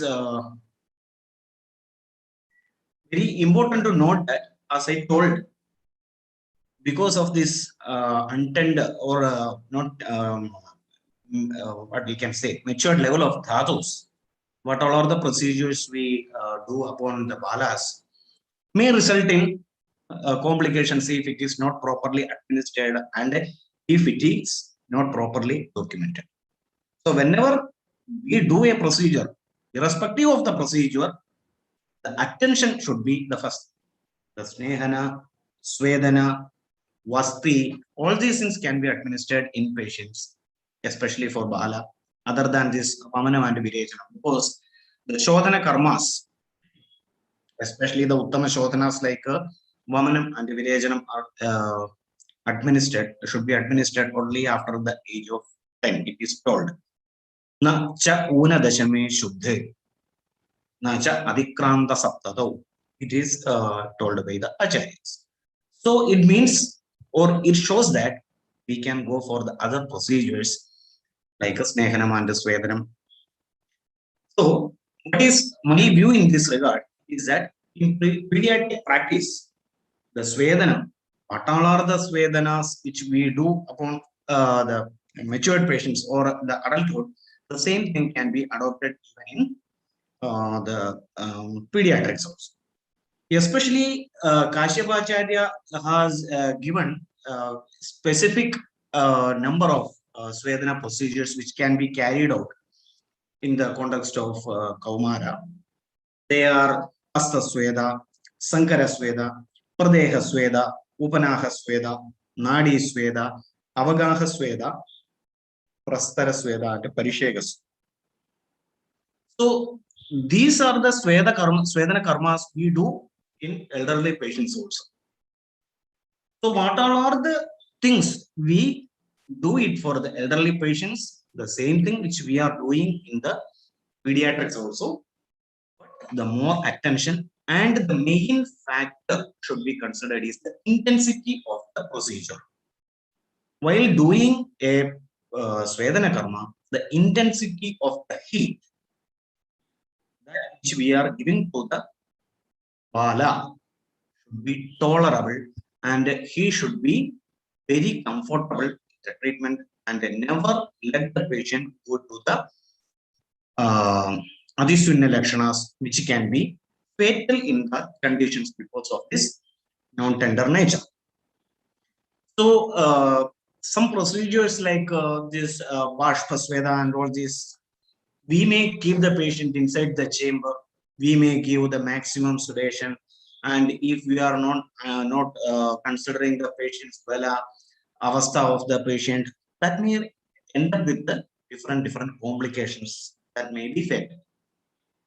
So there is no matter in doing any of the Sweda karmas to a bala, but the proper attention should be given to the patient, as well as the intensity of the treatment should be reduced, and it should be tolerable to the person who is getting this treatment. That's why our acharyas given the permission to perform all these procedures even in the Kaumara conditions, depending on the avastha of the roga, avastha of the rogi, bala of the roga, bala of the rogi, etc. In the context of Mahasveda, Madhyama Sweda, and in such conditions, Durbale, Durbalashchokta, Madhyame, Madhyamo Hita, that has to be kept in mind while doing the procedures. Where in which condition and in what conditions we can go for Mahasvedas, why the Durbalas should be given Mrudu Swedas and Madhyamas should be given Madhyama Swedas. What may be the logic behind this? The same can be adopted in the pediatric practice while doing the Svedana karma to the patient. And practically, the less complicated Svedana karmas which we practice especially in the pediatrics are some of the ksheeradhoomas, some of the Shashtika, shaali, pinda, swedas, some of the swedas, some of the pinda swedas, which are less complicated in comparison to other swedas. So adopting the procedure in a pediatric condition is not at all prohibited, but we have to do these procedures with the utmost care, and all the procedures which can be adopted over an adulthood, that also can be adopted in pediatric practice with more attention. That is my opinion in this question, regarding this question. Thank you, sir, for your valuable inputs. Now we shall move on to the next question. What are the subjective parameters to stop swedana in absence of sweda pradurbhava to prevent atiyoga of swedana, and how to manage hypovolemia leading to electrolyte imbalance, particularly in OPD level clinical practice? Now I request inputs from Dr. Animesh Mohan. Am I audible? Yes. First of all, I'd like to thank all the organizers for providing me this opportunity for being the panelist in today's discussion. So I'll directly start with the answer of today's question allotted to me. Swedana is Stampa Gaurava Nigraha. Stampa Gaurava Sheetanam Svedanam Svedukartam. Right from the definition of the Svedana, the three parameters are considered. The first one is the Stampa, that is the stiffness is reduced. The second one is the Gaurata, the heaviness is reduced. And the third one is the Sheetanam, the coldness in the body is reduced. When we consider the Samyaka Lakshana of Svedana, they are told about Shita Shuda Viprame, Stamba Gaurav Nigrahe, Sanjate Madhavi Swede, Svedana Vidati Mrata. Again, the same parameters are being considered, that is a Shita Shula Viprame, the coldness, and the Shula, the pain is reduced, the Stambata is reduced, and Gaurata is reduced. Then we can divide the Samyaka Lakshana into two different categories. The first one is the immediate effect, what we are getting, the immediate factor, and the second one is the delayed or the prolonged benefits, what we are getting. Like what Sushmit has told, Sweda Shravo, Vyadar Hani Lagutvam, Chita Arthitvam, Madhavam Cha Aturasya. Among these different parameters, the first, the immediate effect will be the Sweda Shravo, that we can see immediately once we start with the sweda. The second one is the Vyadar Hani. It is a like a step-by-step process within a same day or within a single sitting of Svedana. We won't be able to get the Lakshana of Vyadar Hani. Then Lagutvam, it is also, it can be reached as an immediate effect. Then Shita, Arthitvam, Madhavam, these are also the immediate effect. But the problem arises, like if we are considering the Mahasweda, like Patra Pinda Sweda or Baspa Sweda, we can see the effect of Sweda Pradurbhava. But we have in clinical practice, we go for different types of Svedana, like Sthanika Svedana. Let's consider about the Janu Basti, Kati Basti. It is also type of a Snigdha Svedana. In among these particular types of Svedana, we are not able to see the property of Sweda Pradurbhava. Like perspiration is there, but we won't be able to address it. We won't be able to notice it. So among those conditions, the other parameters like Vyadar Hani, Lagutvam, Shita Hani, all these parameters should be considered. Coming towards the second part of the question, which I think is the most important part, because in a clinical practice, the thing is, if we are going for ethical practice, everything is okay, the patient is getting the relief, then everything is fine. But if a single patient gets the complication, it gives a defamation to the Ayurveda, not only to the Ayurveda doctor, but also to Ayurveda, the science. So we should be very much careful about the complication, what can occur in the Svedana. Among the Panchakarma, Vaman is one of the process where we can very easily get the complication. In Virechan also we can get the complication. In Nirupasti we can get the complication. And in the Poorva Karma, Swedana is one such procedure where we can very easily get the complication, and complication can lead up to the death of the patient. So hypovolumic shock, this is one of the very important factors which can be commonly addressed, and we should be prepared for this particular type of complication. So what is hypovolumic shock? Hypovolumic shock is actually more than 20% loss, that is the 1/5 of the loss of the body fluid. Uh, it is impossible in this particular situation. It is impossible for the heart to pump blood to the body, which can eventually lead into the situation of organ failure. It can be very mild or it can be very severe also. In the mild condition of hypovolumia, we'll get the initial symptoms of headache, fatigue, nausea, and dizziness. And I can say, if you are practicing panchakarma, if you are commonly practicing swedana procedure, particularly in the Mahasvedana procedure, and among that also particularly in the Sweda, this is a very common symptom which you might have addressed among the patient post-Swedana, that is the headache, fatigue, nausea, and dizziness.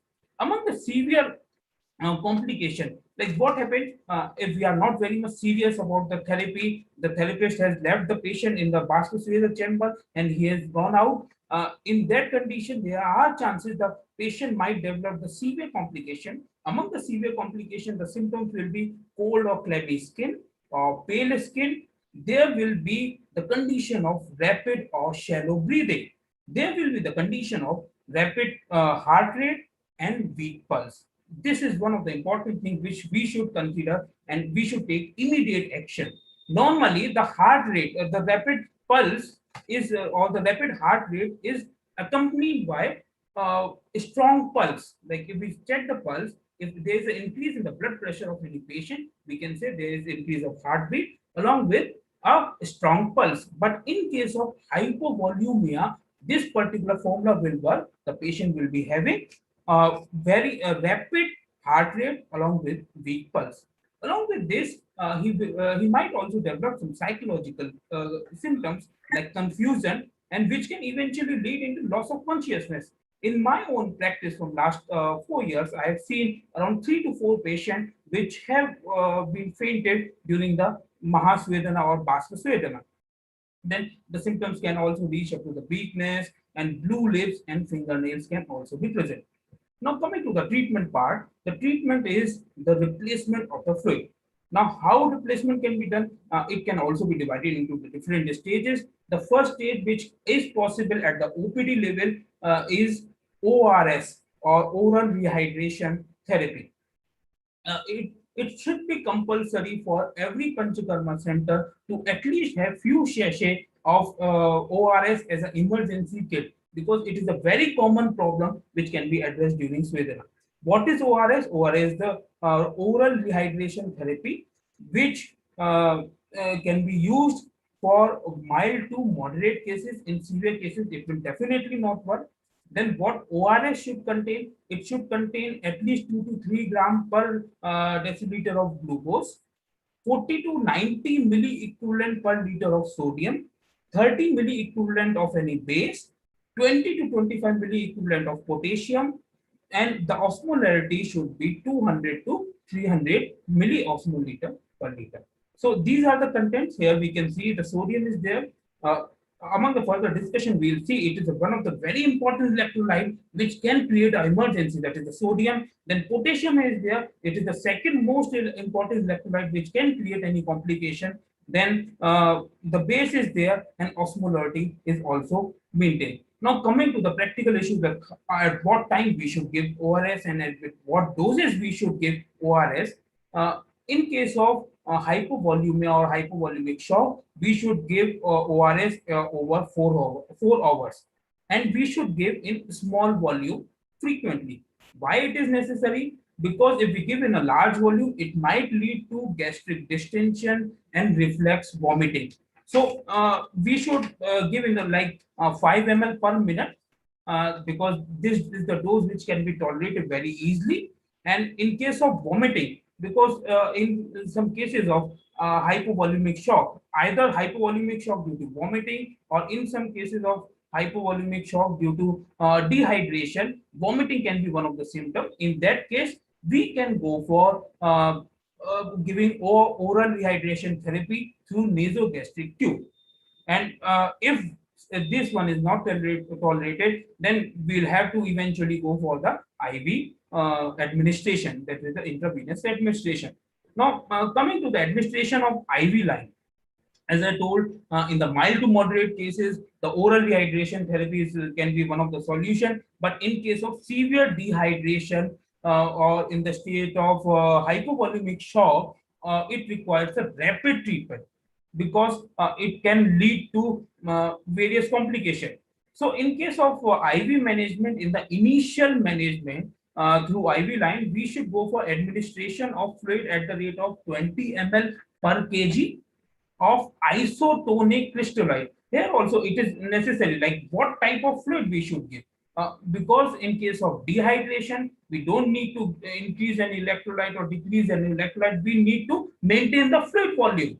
And for maintaining the fluid volume, we should give a fluid through IV route, which is isotonic, means having the same concentration as of our body fluid. For example, we can go for ringal lactate, and we can go for NS solution, that is the normal saline, which is having 0.9% of sodium chloride. Then depending upon the severity, if it is very much severe, then we should go for additional fluid. And one more thing is very much necessary. During this whole process, we require a continuous reassessment. And how this continuous reassessment can be done, as the IV fluid is replenished back, there will be improvement in tachycardia, as we have seen in because tachycardia is one of the symptoms of hypovolemia. There will be improvement in tachycardia, and the other symptom will be improvement in the capillary refill. How we can check the capillary refill? Just press any of the capillary or major vein, and just remove your hand or remove the pressure. How much time it is taking for getting it refilled back, so that time will be decreased. Then we can also go for assessment of the urinary output of the patient. And other than all these subjective parameters, there will be improvement in the psychological symptoms also. Psychological symptoms like mental status of the patient will be improved. There is one key point which we should take care while managing such type of situation is, it should not be if it is not managed by the dose which I have told, like 20 ml per kg, we should go for increasing the dose. But if even after increasing the dose to 60 ml per kg of the fluid, we are not getting the improvement in the patient, the key point is it might be due to the other etiological factor like cardiac pathology or anaphylactic shock, or even the case of sepsis. Now, now coming to the other point, that is the electrolyte imbalance. It is also one of the detailed topic which we should discuss, because being Ayurveda doctor, we are not very much concerned about the electrolyte imbalance. But during the treatment, particularly in the Panchakarma, we might address such type of situation. So before learning about the electrolyte imbalance in detail, we should go for learning about the management of hyponatremia dehydration. Hyponatremia, natremia means the sodium, because sodium and potassium, these are very two important electrolytes which are involved in the dehydration, and if they are not managed properly, it can result into very severe complications. So we should know about the hyponatremia. The management of hyponatremia is almost similar to the management of isonatremia condition, because we need to manage the fluid. In this case, that is the case of hyponatremia, we should go for volume expansion by 20 ml per kg of isotonic solution like NS, normal saline, or RL, and it should be repeated until and unless the perfusion is restored. And one more important thing is, we should, while managing such type of situation, we should have a clear check or monitoring on the concentration of the sodium. And one more key point which I would like to add over here is, it should be adjusted to maintain slow correction. We should not manage such case in a hurry. we should be very much cautious. We should be monitoring the dose of the sodium, and it should be managed in a slow correction like about 0.5 milli equivalent per liter per hour. It should be managed, and our goal should be around managing 8 milli equivalent per liter over 24 hours. Why this particular point is necessary? Because rapid correction of hypernatremia dehydration can lead to disastrous neurological consequences, and it can be like cerebral edema, and it can be even death of the patient. Now, coming to the other parts of the electrolyte imbalance, what is electrolyte? Electrolytes are actually the naturally occurring elements in the minerals in our body fluid and the compound, and these are very much important for controlling the physiological function of the body. It includes like sodium, potassium, calcium, chlorine, magnesium, phosphate. And what is imbalance is if it is either too high or too low. So it can cause serious problem like coma, seizure, and it can even cause the cardiac arrest. Now we'll go for the very common symptom. These are very common symptoms which are not taken very seriously because they are not very different or they are not unique. Such type of symptom patient will tell generally like he's having the fatigue, convulsion, but we should be very cautious if we are going for the swedana karma, and if there is ati yog of swedana, we should be very much cautious for these particular symptoms because these will be the symptoms to judge the patient whether the patient has gone on a complication for swedana or the patient has gone for samyaka swedana lakshana. What can be the common symptoms for ati yoga of swedana or electrolyte imbalances? The first thing will be irregular heartbeat. Immediately, once a patient has it should be a habit, it should be a part of the SOP. Immediately after the swedana, the pulse should be monitored. Or you should check the nadi of the patient. If the patient is having either the irregular heartbeat or fast heart rate, these both are the symptoms of electrolyte imbalance. Then the second thing is, which is also very common among the patient, that is fatigue or letharginess. And based upon your experience, you will be able to address whether it is a common fatigue after swedana or it is a little bit more, which is because of the ati yoga of the swedana. Then there can be even convulsions or seizures. There can be nausea or vomiting sensation. There can be diarrhea, and it can even lead to constipation also. Because which electrolyte is getting decreased or which electrolyte is getting increased, it will decide which particular symptom will be addressing in the patient. So diarrhea can also be there, and constipation can also be there. Abdominal cramps can also be there, and even muscle cramps can also be there. Calcium is one of the electrolyte which is very much responsible for creating such type of symptoms. And we might not be knowing, like if we ask any patient to go for swedana for 7 days to 10 days, and after the swedana, although the vyadi shamatva is there, but now the patient is complaining of frequent cramps in the muscle. So this might have been developed due to ill practice of panchakarma or due to electrolyte imbalance created because of swedana. Then muscle weakness can be there, irritability can be there. Muscle weakness can be there, irritability can be there, and numbness and tingling sensation can also be present. Now, what can be the cause? The cause of electrolyte imbalance can be the prolonged vomiting. Hello. Hello.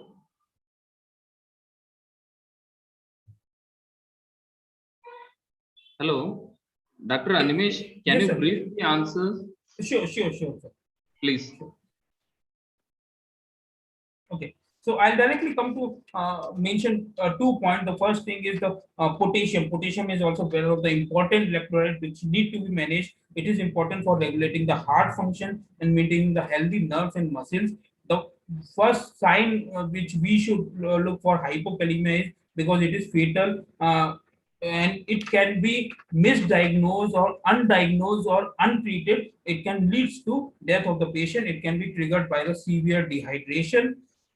And the important part is, because if we are not having the knowledge of this particular hyperkalemia situation, we won't be able to diagnose why the patient is getting such vague symptoms of nausea, fatigue, muscle fatigue, or tingling sensation, and death of the patient can also take place. So in that case, we should also have some basic diagnostic parameters like ECG machine, because in case of emergency, a simple ECG can make us able to diagnose the case of either hyperkalemia or hypokalemia. Like, I'll give an example. In case of hyperkalemia, there will be some specific ECG changes like tall peaked T wave with narrow base and shortened QT interval.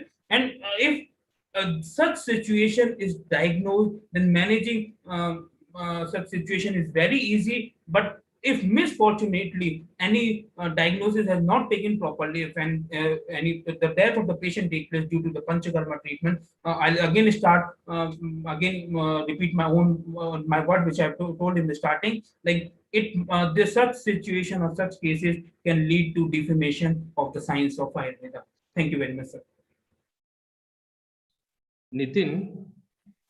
Yes, sir. Discussion is going very well, and I request all the panelists, we are running shortage of time, just brief and concise, and be specific to the question, and try to answer these all points with a practical oriented within 2 to 3 minutes. Once again, I request all the panelists be specific. Dr. Nitin, you can proceed. Yeah, we shall proceed. And adding to the previous question, we have Dr. Ramya Alakal from Ashtangam Ayurveda Vidyapita. She is a HOD of Panchakarma and also Vice Principal. So, Madam says that considering Vatarakta Samprapti in rheumatoid arthritis, as B.S. Sridhar sir rightly quoted that according to different schools of thoughts, so RA can be considered as Amavata and Vatarakta also. So, in Vatarakta Samprapti of rheumatoid arthritis, sweda is generally contraindicated. So, clinically also we see that, and swedana brings anupashaya is what is seen. So, except in Vatottara Vatarakta in chronic cases, this can be considered. So, this is the input from Dr. Ramya. Thank you, ma'am. And proceeding further, what about the application of different swedana in acute and chronic sports injuries? For example, it could be ACL tear, meniscal injuries, sprains, etc. So, I request input from Dr. Susha John, ma'am. Okay, thank you for the question. So in OPD levels, we can see different types of injuries, and in acute conditions where shofa, vedana, and sparsha asahatva is seen, swedana is usually contraindicated. In such conditions, we will be going for aleba, adya, upakrama is to be done. Where in acute conditions, we have to always keep in mind about the pitta anubandhada and rekta anubandhada. So there we will be going for nagirati leva or marma gulika along with the egg white has to be diluted and applied to that local area, or bandage can be done with murivanna, piju can be done with initially with murivanna, then later with the dhanvantaram taila or trapusadi taila, which is mainly indicated in bhakna, can be included for the treatment. So always in acute condition, pitta anubandhada and rekta anubandhada has to be considered. And in chronic conditions, when the agantha dosha has become the nija avastha, kevalavada type of treatments, and there also the presenting complaints has to be seen. If shofa etc. is present, lebana, dhanyamladhara etc. has to be done. And later in the nirama avastha, marmakiri, especially which is done in Kerala, has to be advocated. In chronic conditions also, we will be going for MRI or an X-ray to see the dhadugada avasthas, and then only we will be charting out the treatments. Upanaha sweda, especially using murva, sarjarasa and kumari, along with the egg white, has shown very well results. And sruvanti, which is a drug which is available in Kerala, which is called as Bellila. It is specially indicated in ligamental sprains and injuries, where the sruvanti leaves are taken and it is boiled along with the dhanyamla, and then the leaves are taken out and taken into a made into a pottery, and in that dhanyamla itself it is made given a local swedana. So it is also done in the initial stages. Initial stages means when the avarna is over, when the pain etc is more in on those cases, we will be going for this vellila kiri, and especially in the ligamental injuries we will be going for this. Also for the binding of that areas, for the proper binding and for the proper rakshana of that areas, we can go with the jalajeevi mamsa, especially the meat of the crab etc is taken, and along with the nyavara or with the Godhuma, these can be added, and for the brahmana purpose it can be given.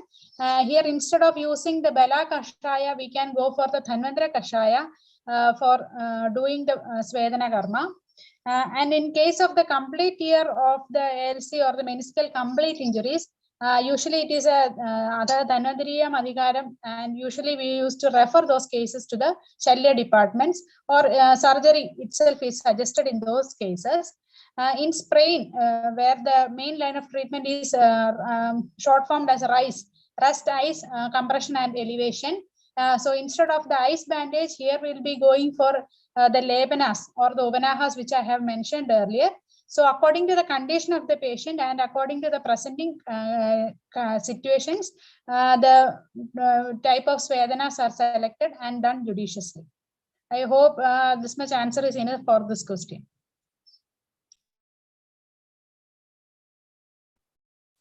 Thank you, madam. Thank you, ma'am. I request Dr. KP Nambudiri sir to throw some more light on this question. Application of different Svedana and acute and chronic sports injuries. Please, sir.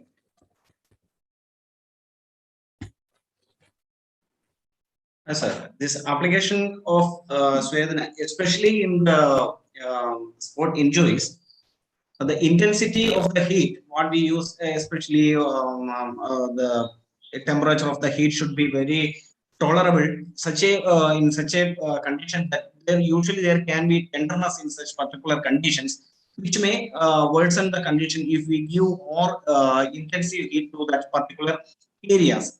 So the application of heat, which especially in the condition of the this cruciate ligament tear and meniscal tear and all these things, can be better if we supply us in the form of upanahas. Upanahas will be more effective in such conditions. Especially what we suggest is that it should be rebandaged at a duration of 3 to 4 hours. That will be fine, because if we continue with the upanaha for a long time, it can create further irritation to the local area, and which may create a further irritation to that particular part and maybe worsen the condition. So if upanaha is done, that area, it can be rebandaged after a gap of 2 to 3 hours in order to reduce the further irritation in that local part. And especially in the this anterior cruciate ligament tear and all these cases, upanaha seems to be more effective. The application of some oils and especially preparations like this marmagudika and all these things, as Dr. Sujajon told. It will be very fine if we can, and some if it is without any much of the complications, you can use any of the other techniques, like some what we can say, some sort of nadi swedas to reduce the local tenderness or local stiffness, especially in the conditions of sprains. The nadi swedam also can be given. And in modern aspect also, we can give some techniques like UV lights and all these things in these cases.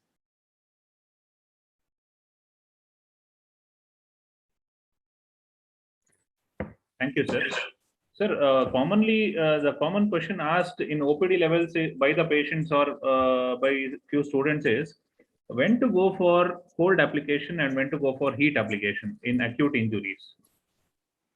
In acute injuries, where to go for cold applications means if the inflammation is more, and if it is more swelling along with the burning sensation and the severe tenderness, if we again go for a hot application, will be worsening of the condition, even though the patient will not be tolerable for such a situation.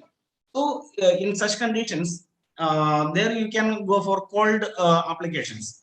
I will just correlate with an example. If it is due to some degenerative conditions, where there is desiccative changes, that means dehydrations, there you can go for any of these cold applications, which can create a what we can say, a lubricative effect, rather than going for these hot applications. But wherever the condition with more spasmodic changes, more stiffness, in such conditions, if it is not with the much more burning sensation and reddish discolorations or inflammatory changes or suppurative changes, there you can go for the application of hot pads. In both these conditions, the applications should be dependent upon the conditions. That is, should be subjective and objective. That means the consideration of inflammation, tenderness, this reddishness, and suppurative changes. There you have to go for this cold application, and in degenerative changes where there is more stiffness, in such conditions, you have to go for hot applications. Yes, sir. Got it. Thank you so much, sir. So moving on to the next question. Clinical application and the role of swedana in autoimmune conditions. I request inputs from Dr. Gyanendra Datta Shukla, sir.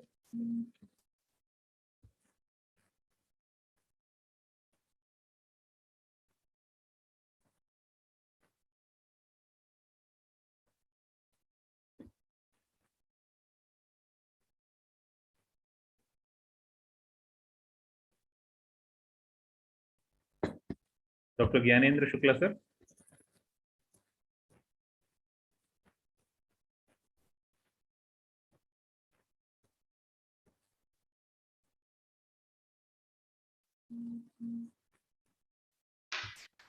Nitin, move on to next question. Sir. For Shodhananga Swedana or use of any Mahasweda, why is it always preceded by Bahya Snehana? Why can't Swedana be given first and then followed by Bahya Snehana with respect to the intradermal drug absorption? Is the question. In the sense, once the sweat pores open up and the srotas is cleared, the Snehana Dravya is said to be better absorbed. So why can't Swedana be given before Snehana? I request Dr. Rajlakshmi Madam to give inputs on this. Hello. Thank you very much for this question. So, as we all know that when we start with the Svedana, it is not simply that one can start only with the Snehana and Svedana, but it is even possible that without Snehana also we can perform. But for what purpose we are doing, that is very much necessary and very much important. Suppose if the purpose of doing Svedana in Sama Vata or Sama Kapha or in Sama Vyadhi to consider, then the question is we should start with Rooksha Sweda, wherein there is no requirement of any Snehana to be advocated, which means that we can go for Shamananga Sweda. See, when we plan Shamananga Sweda, it also depends on what kind of drug we select and what Purva Karma we perform.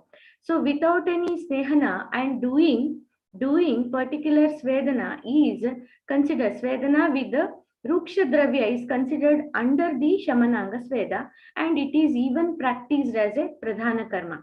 So now the purpose is whether we can go for such Svedana. See, in Shodhananga Sweda or in Mahan Sweda. So what do you mean by Shodhananga Sweda? Shodhananga Sweda is to bring the doshas which are there in the Shaka towards the Koshta. So for that purpose, when we are approaching, it is must that we have to go for Snehana and then Svedana.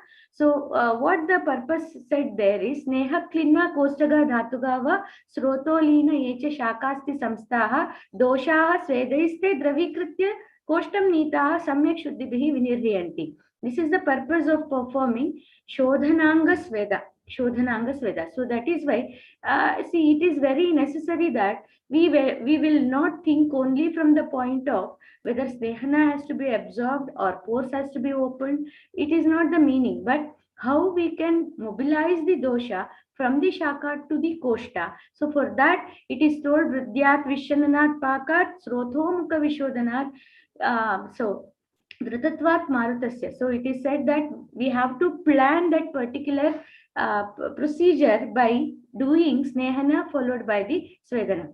Vrudyat vishwananat paka srotomukha vishodanat shakha muktva malaha koshtam yanti vayushcha nigrahat. So I want to highlight vayushcha nigrahat. That is only possible by giving snehana and swedana, but not by only swedana. So this is the particular answer to that Shodhananga Sweda. So coming to the Mahan Sweda.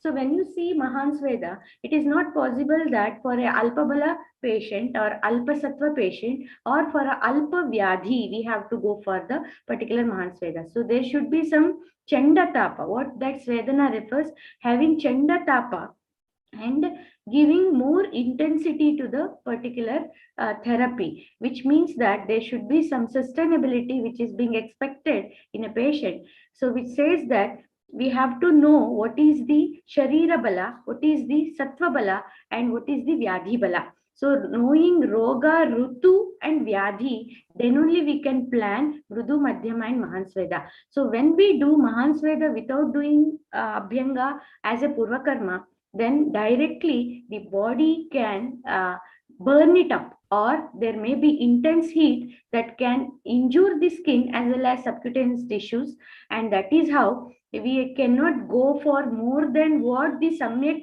Svedana or Samyak Svinna Lakshanas are being expected. So when we go for Snehana with this Svedana, then it is easy for us to have more and more intensified heat that can be given to the patient, and patient can sustain. So even it is a practical experience that after taking or after performing proper Abhyanga and then planning this Svedana, the patient can sustain more and more heat rather than starting only with this Svedana, if it is to be really required in terms of Mahan Sweda or if it is as a Purva Karma. So I hope I have answered in brief, understanding about the time limits and permits. I hope organizers have satisfied with this answer. Thank you. Yes, ma'am. Thank you so much.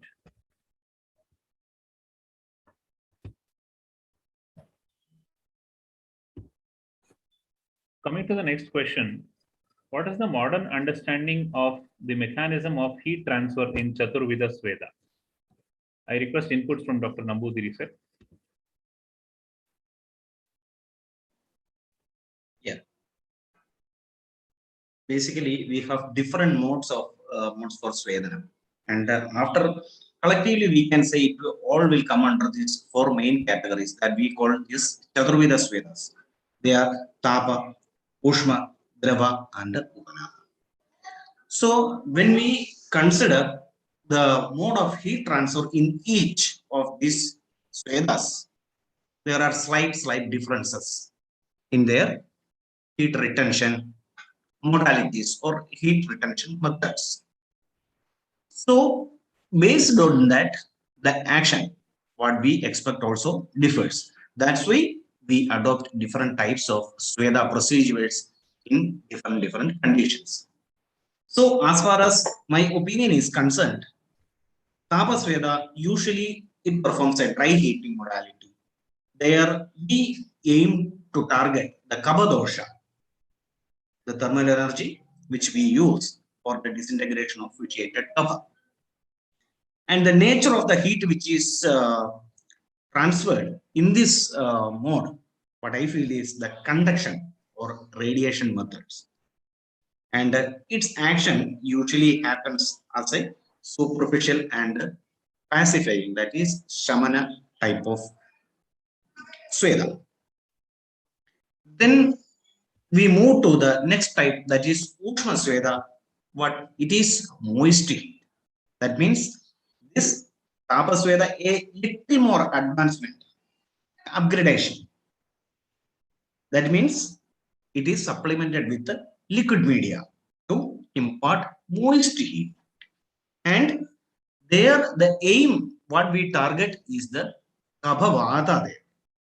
And for this purpose, we may use the modalities like steam or vapor for the purpose of this Ukshma Swedam.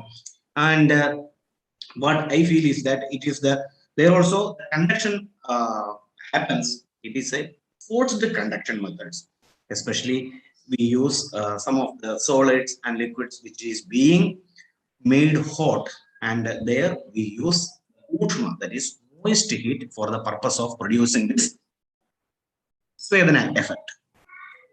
And when we move on to the Drava Sweda, that is the third variety of this Chaturveda Sweda, this is where we use the fluid or liquid medium to create the heat. And usually we use this type of Sweda procedure. That is mainly two types of Drava Sweda we use to perform. That is, one is Seka, one is Avaga.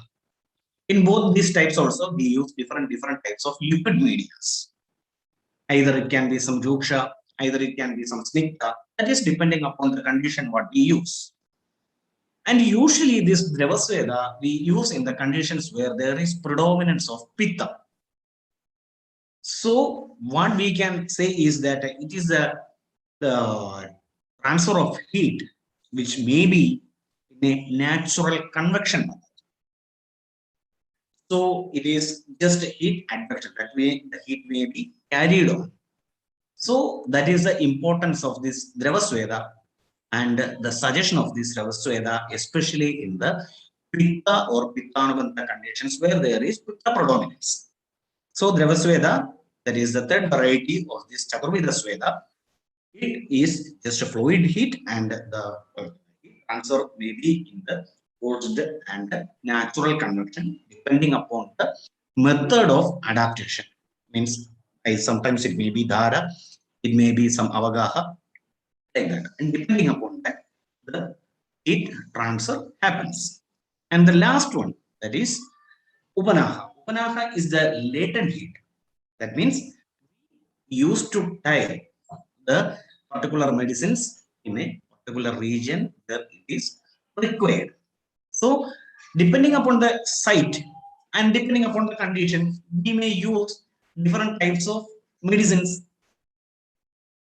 That means, and how this medicine is being used, it may be used by application in that particular site, and that will be wrapped around.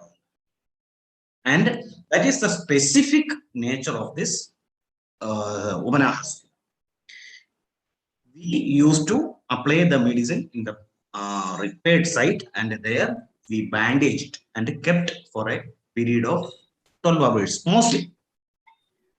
Because, and it is the sub question is why it is advised to Upanaha at night. And sir, shall I move with the same question? I mean, shall I take a little more time for explaining this? Yes, sir, please. Why is it advised to tie Upanaha at night and remove in the morning? And how is Svedana effect achieved by this? Yeah. Actually, see, it is not only suggested that Upanaha should be kept at night, it has to be removed in the morning. It is nothing like that. Upanaha, Diva Badho Ratra Munjed Rato Divaga. Whenever, if it is applied in the night, that has to be removed in the morning. And if it is bandaged in the morning, that has to be removed at the night. The time period required for the effect of this Sweda to happen in that particular region, it is approximated to 12 hours. And we know the Upanaha also has been classified into two, that is Agni and Niragni, where there is the presence of Agni, and in the other case there is Niragni. In Niragni type of Upanaha, we use the drugs which are already heat in nature, Ushnavidya, and that will be processed, that will be pasted by adding some of the Tikshna Dravyas, that is Sugandha Dravyas, due to for their volatility and for the deep penetrating effect.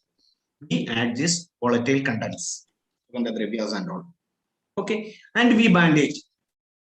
And due to the temperature with our body, that will be kept protected for the whole time. And gradually the process of local temperature will be protected, and gradually the effect of Svedana will be achieved. Even if it is Agni also, the taste which will be already made warmth by processing it with the Agni. So the paste itself will be warmed and this will be kept over that particular region and that will be bandaged, will get more fast effect than the Narakni type of Upanaha. But the time period, whenever it is tied, that has to be kept over 12 hours, because that's why at a gap of 12 hours is told. If it is kept overnight, you have to remove it in the morning, and if it is bandaged in the morning, you have to remove it at night. And the main thing, the interesting thing you have to notice is that it is not applicable in the cases of Pitta, because even if it is told Divo Munje Ratrau Kratam and Ratrau Kratam should be removed in the daytime. Salvanaki Puna Puna is told in the Pitena Patmaga this to Salvanaki Puna Puna. In the cases of Pittanubandha conditions, you are not supposed to keep that long.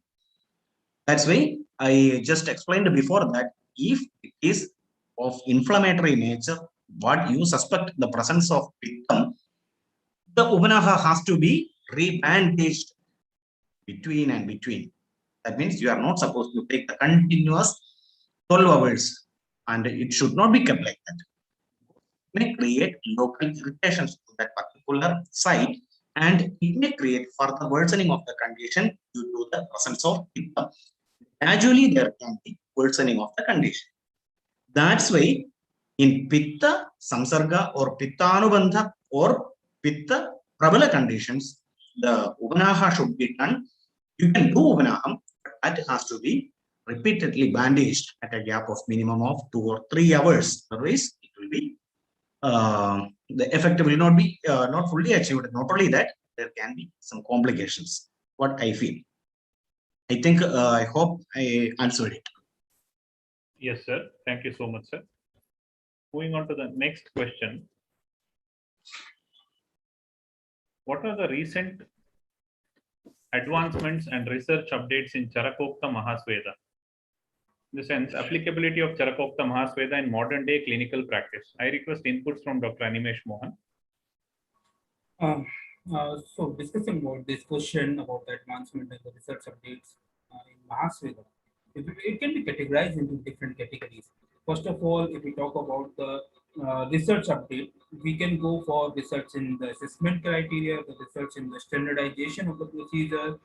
We can go for research for establishing the disease-specific effect of the particular type of a sweda. We can go for a comparative study, the multimodal approach, and we can even go for the research in the neglected procedures, which are not commonly practiced but definitely have a very clinical efficacy. Discussing a brief about all these particular things is, first of all, the research or the advancement which can be done in the assessment criteria. See, in the assessment criteria, as I have already discussed in my previous answer, is it can be an immediate effect or it can be a long-term effect. So we can go for developing a questionnaire so that it becomes a very user-friendly assessment, and the Ayurveda doctors, which are the budding doctors which are coming into the Ayurveda practice, for them it becomes very easy to assess whether this particular swedana has been done up to an optimal level, or we can see if any ati sweda or any ati yoga or ayoga is there. Then the assessment can also be done using the fundamentals of the modern medical science, like the effect of swedana on the biological system. If we consider the concept of systems biology, as we know, because we have already discussed, the previous speakers have discussed the effect of swedana on different parameters, on different disease, and how the mode of action of this swedana is taking place is because it is creating a big change in the system biology, because the systemic diseases can also be treated by the swedana as pradhan karma. So it can be understood up to a great level. We can go into more and more deeper science for understanding the mode of concept of swedana. Then immediate effect using the modern tools, we can assess the effect of swedana on different biochemical parameters. Like I was discussing about the effect in hyperkalemia or hypokalemia. So these are the electrolytes which are changing. after giving the swedana. It can be a complication also, but if it is like, we can have one more example. We know it is shula viprame, means it is a very good therapy for decreasing the pain, and prostaglandin is one of the major biochemical which is responsible for pain sensation. Then we can assess the amount of prostaglandin in a particular body part, or we can even assess the amount of the inflammatory marker before and after the procedure. So this can be one of the area for research work. Then the second and the most important thing, which is very much necessary for the development of Ayurveda and Panchakarma, is the standardization. For standardization, because in classics it has been told we should continue this procedure for this much muhurta, but it depends upon patient to patient. So we should have a different protocol for the standardization, like for the duration, how much time we should continue, then the temperature, like some of the basic research work of standardization of the temperature of Kati Basti has been done in NIA, Japan, and it was found like the temperature of oil should be 41 plus minus 2 degrees Celsius. So we need such research which can give a good result for clinical practice. Then the other part in the standardization which we are not touching is the material which we are using for the swedana. Because in swedana we have a very deeper concept, like whether it is snigdha swedana or rooksha swedana. If we are using same oil again and again for the janu basti or janu avgaha or kati basti, the viscosity of oil is changing.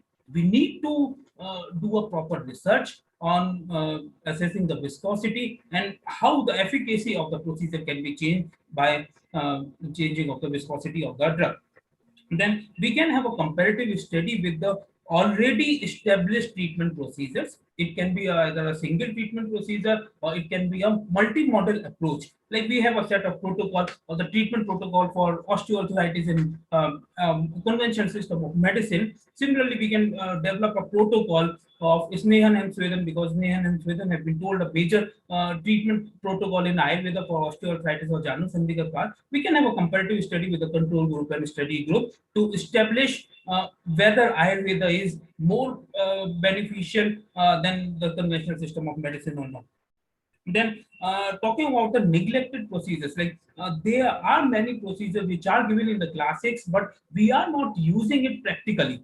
Or one more thing is like we can like Shashtika swed in case of Vatakantaka, it is because I've seen in my personal clinical practice, it is one of the procedure with very good efficacy.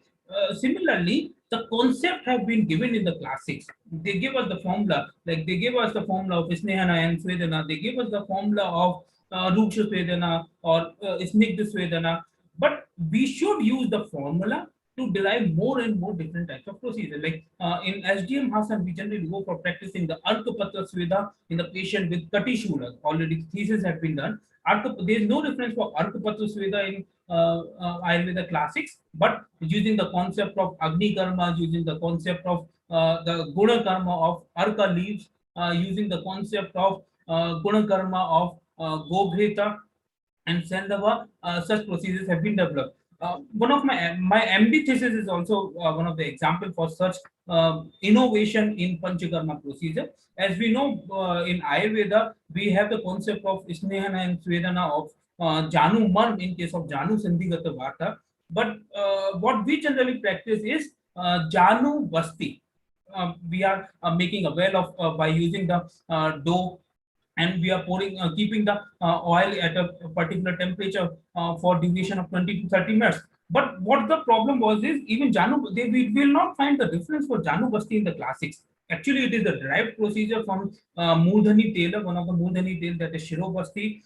Using those concepts, now we are performing such type of Sthanik Basti on the knee, on Hriday or Nabi, for different types of basti. But when we were assessing the effect, we found like this particular procedure is not having that much efficacy which it should give. So we keep on studying. We found like we are not actually covering the full Janu Marma. So we have done one advancement by making a new therapy and a new instrument for performing this therapy, that is the Janu Avgaha therapy. And in the clinical trial on more than 100 patients, we have found it very much effective.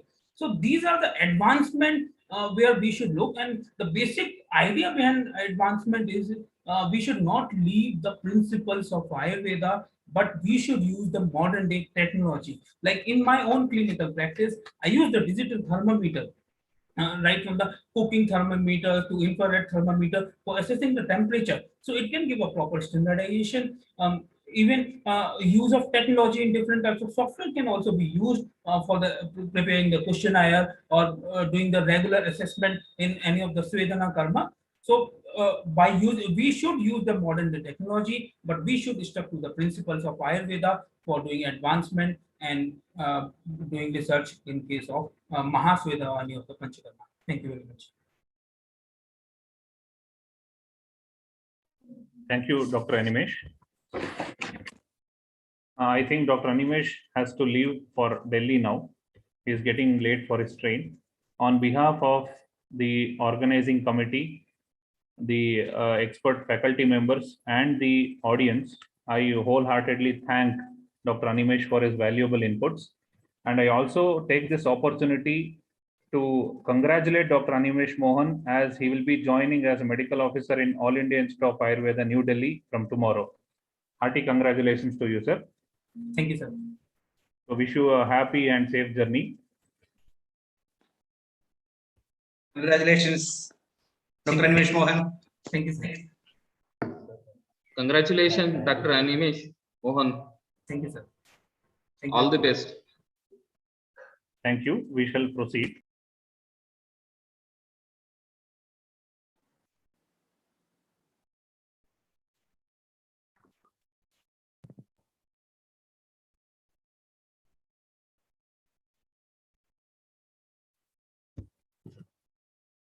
Nitin sir, proceed to next question. So what is the practical applicability of selection of different parisheka sweda according to dosha involvement and roga avastha and their therapeutic efficacy? I request inputs from Dr. Susha John, madam. Okay, thank you for the question. As we all know, parisheka sweda comes under the drava sweda type, drava sweda, and it is mainly of two types, kayasega and shirasega. Under kayasega, the famous spiritual dhanyamala thara, ksheeradhooma and kashaya thara usually is included. And under shirasega also, we can do the shirasega using kashaya, taila, ksheera or takra, which are mainly used for the shirasega purpose. Coming to the practical applicability, first we have to understand the biochemical basis for which conditions we are using, and according to the condition of the patient, we have to select which kind of parisheka sweda we have to use. And generally speaking, with pain and in general OPD practices, when we see when a patient presents a conditions with pain where the vata pradhanita is there, Dashamula ksheeradhooma is mainly indicated, which is said as Dashamulam Stradam Ksheeram Sadhya Shula Nivaranam, and Kakolyadi ksheeradhooma is also indicated in Vadashonida conditions. And in a condition where the pain is not there, but when there is Shofa, Stambana and Gauravada is seen in the patient, then Dhanyamala Dhara or Kashaya Dharas are mainly indicated. The first point of the question was based on the dosha pradhanita, how can we divide the parisheka sweda? So the parisheka sweda, when it becomes a vada pradhana vyadhi, then taila dhara is specially indicated both for the shiras and the kaya. And if it is a pitta pradhana vyadhi, ksheeradhomas is mainly indicated. And if it is a medas and kapha pradhana vyadhi, takra dhara, kashaya dhara or dhanyamala dhara can be mainly done. Along with the dhara also, the selection of the medicines also has to be given much importance. Coming to the second point, the rogavasthas. We will see different rogavasthas. Firstly, we will see the different rogavasthas where taila dhara is mainly indicated in cerebrovascular accidents. As I have already said, it is in vata pradhana avastha. Narayana taila or karpasasthyaadi taila, according to the condition of the patient, can be done. In condition of cerebral atrophies, Mahamasha taila can be advocated. In case of cerebellar ataxia, Mahamasha taila can be used for taila dhara, both in kayasega as well as in shirodhara. In Parkinson's conditions also, Mahamasha taila is best used.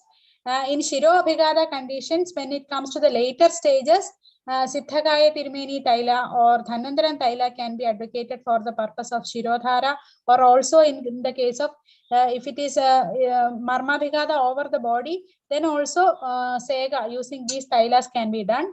Also in IVDP conditions, in the later stages, Pirichil with the appropriate Taila, Dhanvantaran Taila or Muruvanna or Sahajrada Taila, according to the condition we have to select. Also in Ardita, Bela Taila can be used. In case of Sandigadavada also, for the purpose of Parishega, appropriate Tailas according to the condition like Dhanvantaran Taila, Mahamasha Taila, etc. can be selected. Coming to the conditions where ksheeradhooma are mainly selected, in Manasika Rogas, mainly in conditions of Paitiku Unmada, in conditions of Nidra Nasha, in conditions of Surya Varta, which is mainly Pitta Pradhana Vyadis, ksheeradhooma can be mainly done. Also in menorrhagia conditions, in the gynecological conditions of menorrhagia, ksheeradhooma or ksheerakashayadharas are found to be beneficial. In conditions where there is a decrease of the dopamine, which results in the Parkinson's disease, as I have, it has to be included earlier, Tailadhara is mainly indicated. And in conditions where the increase of the dopamine is, which results in schizophrenia and all, ksheeradhooma is mainly indicated. And in conditions of Vata and Pitta associated conditions, Madhuveshtiyadi Taila, Bela Gulchiyadi Taila or Bela Taila, according to the condition of the patient, can be used for the Kaya Sega or the Shirasega purposes. Coming to the third point of where in Kaphaja Vyadis, mainly in conditions of psoriasis, in cases of the Twak Rogas, in cases of Prameha, which is mainly associated with burning sensation, Takradhara is mainly indicated, and that can be done, especially in psoriasis. Takradhara on the shiras as well as on the body can be done. Also in the conditions of the Prameha, Asanadi Ganadhara, Asanadi Gana Kashaya can be made, and it is useful for the purpose of the Parishega. And in OP levels, for the patients who need to do some small Parishegas in their home itself, we used to advise to take little bit Tandulodaka along with lemon and with Saindhava, and ask them to boil it and keep it for one night to make it ferment. And the next day we use the same, we tell them to make it a slightly hot, and then we tell them to use it for a Parisheka purpose, especially in conditions of Avarna Avastha of carpal tunnel syndrome. In the Amavastha of carpal tunnel syndrome, also in Sandigadavada where Shofa and Stamba is seen, initially we advise the patient to do these type of Parishega sweda at home also. Various kashayas can be made at home, and it can be also used for the purpose of Parishega at OP levels. And coming to the therapeutic efficacy of this Parishega sweda, the therapeutic effects of the medicaments, as we all know, the medicines effect has medicine have its own effect, and transcutaneous penetration of the active particles of the medicine occurs by the capillary infiltration, and the lipid barrier which is present in the epidermis helps in the absorption of the medicines. Also, as Susrada has said, Taireva cha Abhyangadinam Viryanam Twaji Prajagakni Vipakvanicha, the Prajagapitta which is present in the skin absorbs the potency of the medicines which are used in Abhyanga, Sega, Parishega, etc. Also, the procedure of the Parishega, the Parishega procedure itself, even if it is in Shirodhara as a Shirodhara or as it is a Kayasega also, the procedure has its own effect. The procedural effect can be mainly divided into 5. That is the stimulatory effect, regulatory effect, thermal effect, pressure effect, and massage effect is seen. The stimulatory effect is that it helps in the release of, especially in the case of Shirodhara, it helps in the release of serotonins and endotrophins, and the nerve endings also get stimulated due to the effect of the Parishega swedas. And the regulatory effect, especially seen in the Shirodhara, is that the hair root plexus and the free nerve endings get stimulated by the tactile stimulations, and it will activate the suprachiasmatic nucleus, and it will regulate the circadian rhythm. The thermal, coming to the third part, which is the thermal effect, when warm liquids are used for the dhara, it will stimulate the efferent vasodilators nerves, and it will cause the peripheral vasodilation, which will increase the absorption of the medicine and The fourth effect is the pressure effect seen in the dhara. That is, if prolonged pressure is applied to a nerve, the impulse conduction is usually interrupted, and that part of the body may go to sleep. And same effect can be seen in conditions of shirodhara, where prolonged and continuous pressure due to the trickling of the medicines over the forehead is seen, which causes a tranquility of the mind, and it imparts natural sleep in the patient. Coming to the massage effect, which is usually seen in the conditions of Pirichil, where a Pirichil is a procedure where snehana, swedana, and massage is together done in the patient. So it will stimulate, which may help in the blockaging. The massage will help in blocking the pain signals sent to the brain, and pain gateway control theory of pain reduction is usually seen in this condition. Also, with the slight massage when we are doing along with the snehana and swedana, the nervous system will move away from the sympathetic pathway and goes to the parasympathetic pathway, and it will result in a rest and digest response. So as the days goes on with the Pirichil and all, the patient heart rate, respiratory rate, everything will slowly come down. The blood vessels get dilated, and the increased digestive activity, etc., can be elicited if it is correctly done. The snehana, swedana, and Pirichil, if it is done correctly in the correct way, samyak lakshanas of the swedana can be elicited, which is rightly said in the Sweda gunas as Agner Deeptim Ardavam Tvak Prasadanam Bhakta Shraddha, etc., can be seen in the patient. Also, it will prevent the fibrosis of the tissues and help in increase in the flow of the lymph. So that is Sandhi Bantan Cheshtaye Tashiyukta. These effects can be seen in the patients when the snehana and swedana are rightly seen. So Parishega Sweda has to be selected according to the condition of the patient, and it has to be administered with the right medicine and with the proper Paricharaga, etc. It has to be rightly administered. Thank you, ma'am. Okay. Moving on to the next question, I request Dr. Gyanendra Datta Shukla sir to give his valuable inputs regarding the clinical application and the role of Swedana in autoimmune conditions.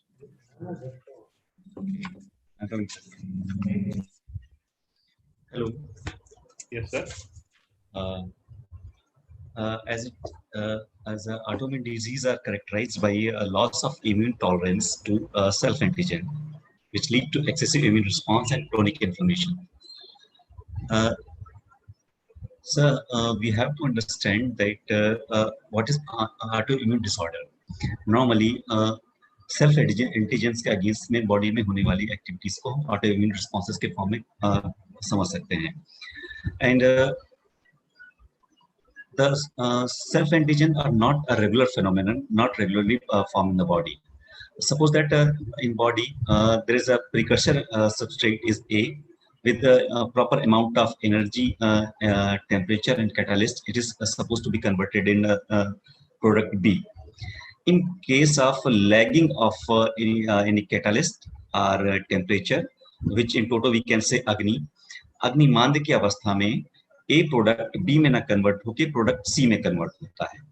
So because of that Agniman, the product C has been prepared, which is not homogeneous or homologous to the body. Body start acting prepared byproduct C start behaving like antigen or allergen for the body. And body's immune response for that particular antigens, body start acting against that antigen, and the autoimmune disease is supposed to be precipitated. So what we miss in that particular procedure is a samyak agni. If proper catalyst and temperature was provided, then that intermetabolite, that allergen, supposed not to be formed. तो करना क्या होता है कि temperature या अग्नि एक महत्वपूर्ण रोल प्ले करती है. एंड इन मोस्ट ऑफ जितने भी ऑटोइम्यून डिसऑर्डर हैं, इनमें टेम्परेचर एक सबसे की रोल प्ले करता है. Like we can say that high temperature is naturally evolved as an immune response. किसी भी इम्यून रिस्पॉन्स के लिए हाई टेम्परेचर एक पर्टिकुलर फिनोमिनल रोल प्ले करता है। किसी चाहे वो रिमेटॉइड आर्थराइटिस हो, चाहे एंकोलाइजिंग स्पॉट आर्थराइटिस हो, चाहे वो जो है हमारी सोरियाटिक आर्थराइटिस हो, रेज इन टेम्परेचर बॉडी का एक फिनोमिनल एक्टिविटीज हो, चाहे वो ये एलर्जन चाहे हमारा सेल्फ मेड बॉडी के थ्रू होता हो या फिर बाहर से आया हुआ कोई एंटीजन हो, बॉडी उसको काउंटरैक्ट करने के लिए टेम्परेचर को रेज करती है। टेम्परेचर क्या करता है? धातु टेम्परेचर पाक करता है। टेम्परेचर उस जगह पाचन अवस्था सम्यक पाक को अवतरित करवाता है। तो होता क्या है कि मंदाग्नि की अवस्था से जो नया प्रोडक्ट बना हुआ है, उस जो बना है वो आगे ना बनने पाए और ए प्रोडक्ट डी में सम्यक रूप से परिवर्तित हो, उसके लिए सम्यक अग्नि या समाग्नि की आवश्यकता होती है। इसलिए बॉडी नेचुरली ही टेम्परेचर बॉडी का रेज करती है, चाहे वो हम कोई इन्फेक्टिव कंडीशन पहुंच ले, कोई हमारे बॉडी में कोई इन्फेक्टिव एजेंट गया या बॉडी का खुद ही सेल्फ एंटीजन हो, बॉडी उसको काउंटरैक्ट करने के लिए टेम्परेचर को रेज करती है। सो in case of any autoimmune disorder, if this is not pittanubandhi or raktanubandhi avastha, we can go for swedana karma in autoimmune diseases like we should go for Shwedan, as we talked about in our last question, that in RA condition, RA means I would like to convey that here by rheumatoid arthritis we understand Am Vata. At some places this can be considered as a Vata Rakta, but what I answered considering RA as a Am Vata, like in condition of rheumatoid arthritis, systemic lupus erythematosus, Sjögren's syndrome, and psoriatic arthritis, where pittanubandhi and raktanubandhi avastha is not existing. At that place, in autoimmune condition, we should go for Shvedana karma, and we'll get the benefit. Thank you. Thank you, sir. Sir, adding to this, I request Dr. KP Namudiri sir to throw some light on the swedana, utility of swedana and selection of swedana in muscular dystrophy cases. Actually, these cases of muscular dystrophy, there are different types of muscular dystrophies we can see in the practice. But see, some of the, even though there are different types of muscular dystrophies, we can have this Duchenne muscular is the very commonest thing which we can see in our practice. That also is very common. I cannot say it is very common, but in comparison to other muscular dystrophies, this is most common. So what I would like to add in the cases of muscular dystrophy is that whether the possibility of swedana. So instead of going to the possibility of swedana, how far is the rate of prognosis in this condition is very important. There are different stages, as we said, in each conditions of this muscular dystrophy. We can broadly classify, even though there are different signs and symptoms in each type of muscular dystrophies, we can have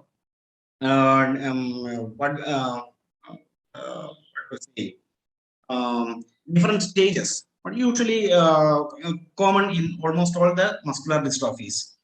That can be broadly divided into early ambulatory stage, means it will be happening or it will be affected whether in the stages between the age of 3 to 9 years. The second one is the late ambulatory stage. That means it will be affecting in the childhood or late adolescence. That is the second late ambulatory stage. And the third feature is non-ambulatory stage. That is, it will be affecting the age after the last teenage years. So these all are the three main stages of a muscular dystrophy, whatever it would be. The main three stages, there it is the possibility of getting affected with this muscular dystrophy. So what I feel in this cases of muscular dystrophy is that there will be a depletion of dhatus, that is mamsa, especially mamsa. So increase or there is increase or decrease in the particular dhatu, there will be dhatu agni, there will be in direct relation with the dhatu agnis. For example, also I will say, if there is the increase of Dhatu Agni, particularly it is clearly stated in Ashtanga Hridayam that there are Dhatu Agnis which controls the concerned Dhatus. So whenever the Dhatu Agnis are going beyond the proper Samyak Avastha, that will gradually deplete the Dhatus if the Dhatu Agni is more dominant. If the Dhatu Agni is not proper, it will create further accumulation of the Ama. So in relation with that, the Vagda has clearly mentioned such a statement that whenever this Dhatu Agni is more, that particularly Dhatus will be depleted, and whenever this Dhatu Agni is less, then such Dhatus will have more addition or depositions, just like Ama. So wherever there is Dhatu Agni Mandya in such a level, there we have to do some of the corrective measures so as to kindle, so as to enlighten that particular Dhatu Agni. So we need to have this Amapachana procedures. For that, we can have Svedana as a Purva. And whenever there is Purva Svedana, we can have different varieties of Svedana procedures. Sometimes it can be rooksha sweda, sometimes it can be snigdha sweda. In rooksha sweda also different modalities we can use. We can use Dvalaka sweda, we can use rooksha churna pinda swedas, we can have Godhuma pinda swedas, we can have Levana pinda swedas. Like that, in the swedas also we have different varieties, or like patra pinda swedas, we have churna pinda swedas, we have different types of Svedana procedures in this regard. So depending on the conditions, wherever this in connection with this Dhatu Agni, if it is Dhatu Agni Mandya, there you have to go for it should be corrected. For that, this Pachana and Dipana should be done. For that purpose, we can have this Svedana as a Purva Karma. There we have all these varieties. Whenever this Dhatu, whenever it is more in the normal stage, their performing of Svedana, that may be very creating some unwanted effects. That means it may lead to some complications. For example, also we can say in the cases of thyroidism, hypothyroidism and hyperthyroidism. So whenever this hypothyroidism, it is the Dhatu Agni Mandyam, where we can go for Rukshana procedures and the Tikshna Svedas. But in hyperthyroidism, there can be some complications if we perform Svedana in a more intensive manner, or if it is not limited to a specific condition, it may create some complications. So whatever may be the condition, as in the context of this muscular dystrophy, depending on the nature and how it has been affected, or how far it has been made complication to the patient, and depending upon such conditions, we can perform the Svedana in different Desha, Kala, Bala, Avasthanubandham, Pariksheta. I think this question is answered. Yes, sir. Thank you so much, sir, for your valuable inputs. And so moving on to the last question of the session. So I request Dr. Rajlakshmi Madam to give her valuable inputs. Ma'am, generally, Svedana is carried out as a Purva Karma prior to Shodhana. So the whole purpose is Vridhyat Vishyandanat Pakat, Sroto Mukha Vishodhanat, as you said. And to carry the dosha from Shaka to Kosta is the main principle. So does Svedana before Niruha or Anuvasana, what we practice, does it exert the same effect?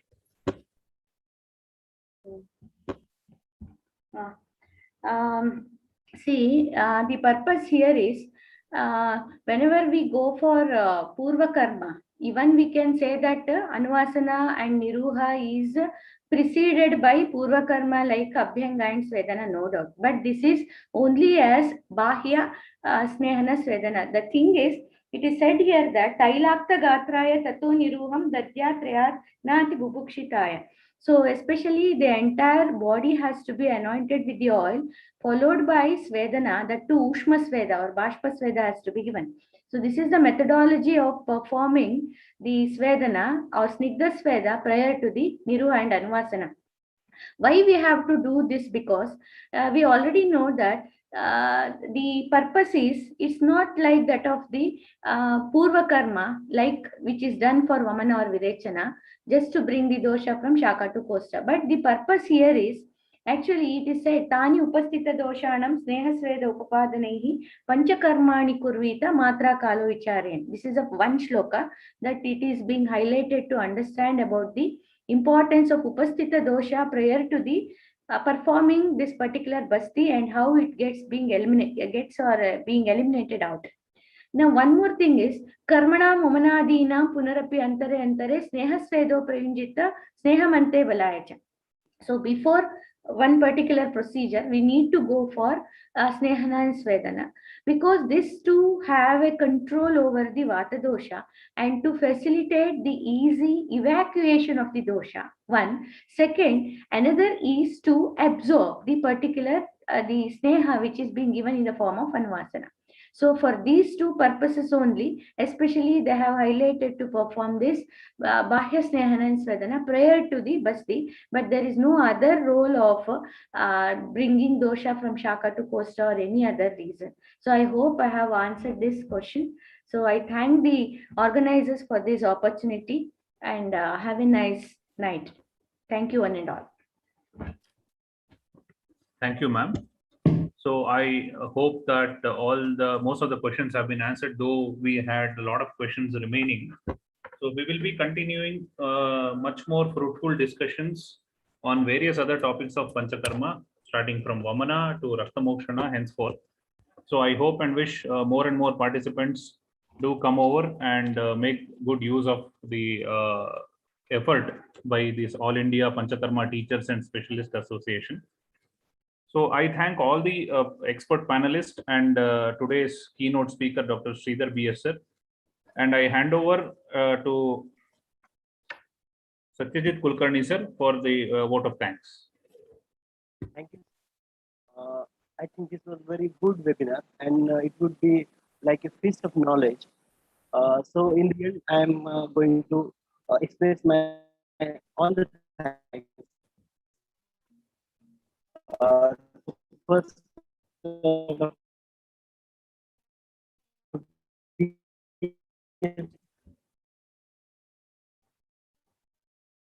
sir, Joint Director of Ayush, for his supportive words and for he answered giving one point because of scarcity of time.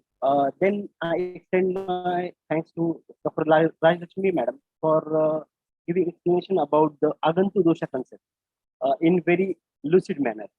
I extend my thanks to Dr. Susha John madam for explaining role of swedana in sports injury.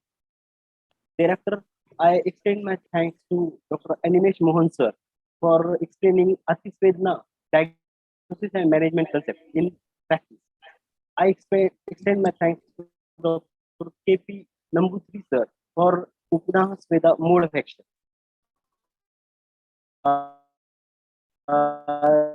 Thereafter, I extend my thanks to the organizer. Dr. Satyajit sir, your voice is breaking. Please make sure about the quality of the network. Dr. Nitin sir, Dr. Kenan sir, and Dr. sir. Thank you all in all, and good night.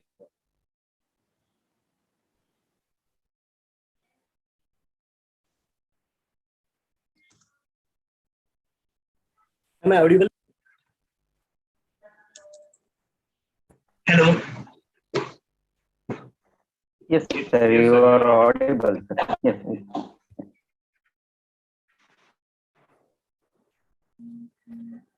Nitin sir, conclude and stop the live streaming. So I wholeheartedly thank the organizing team, Dr. Vasant Patil sir, Dr. Kendadmat sir, and all the executive members of the association. And my special thanks to the keynote speaker and all the expert panelists.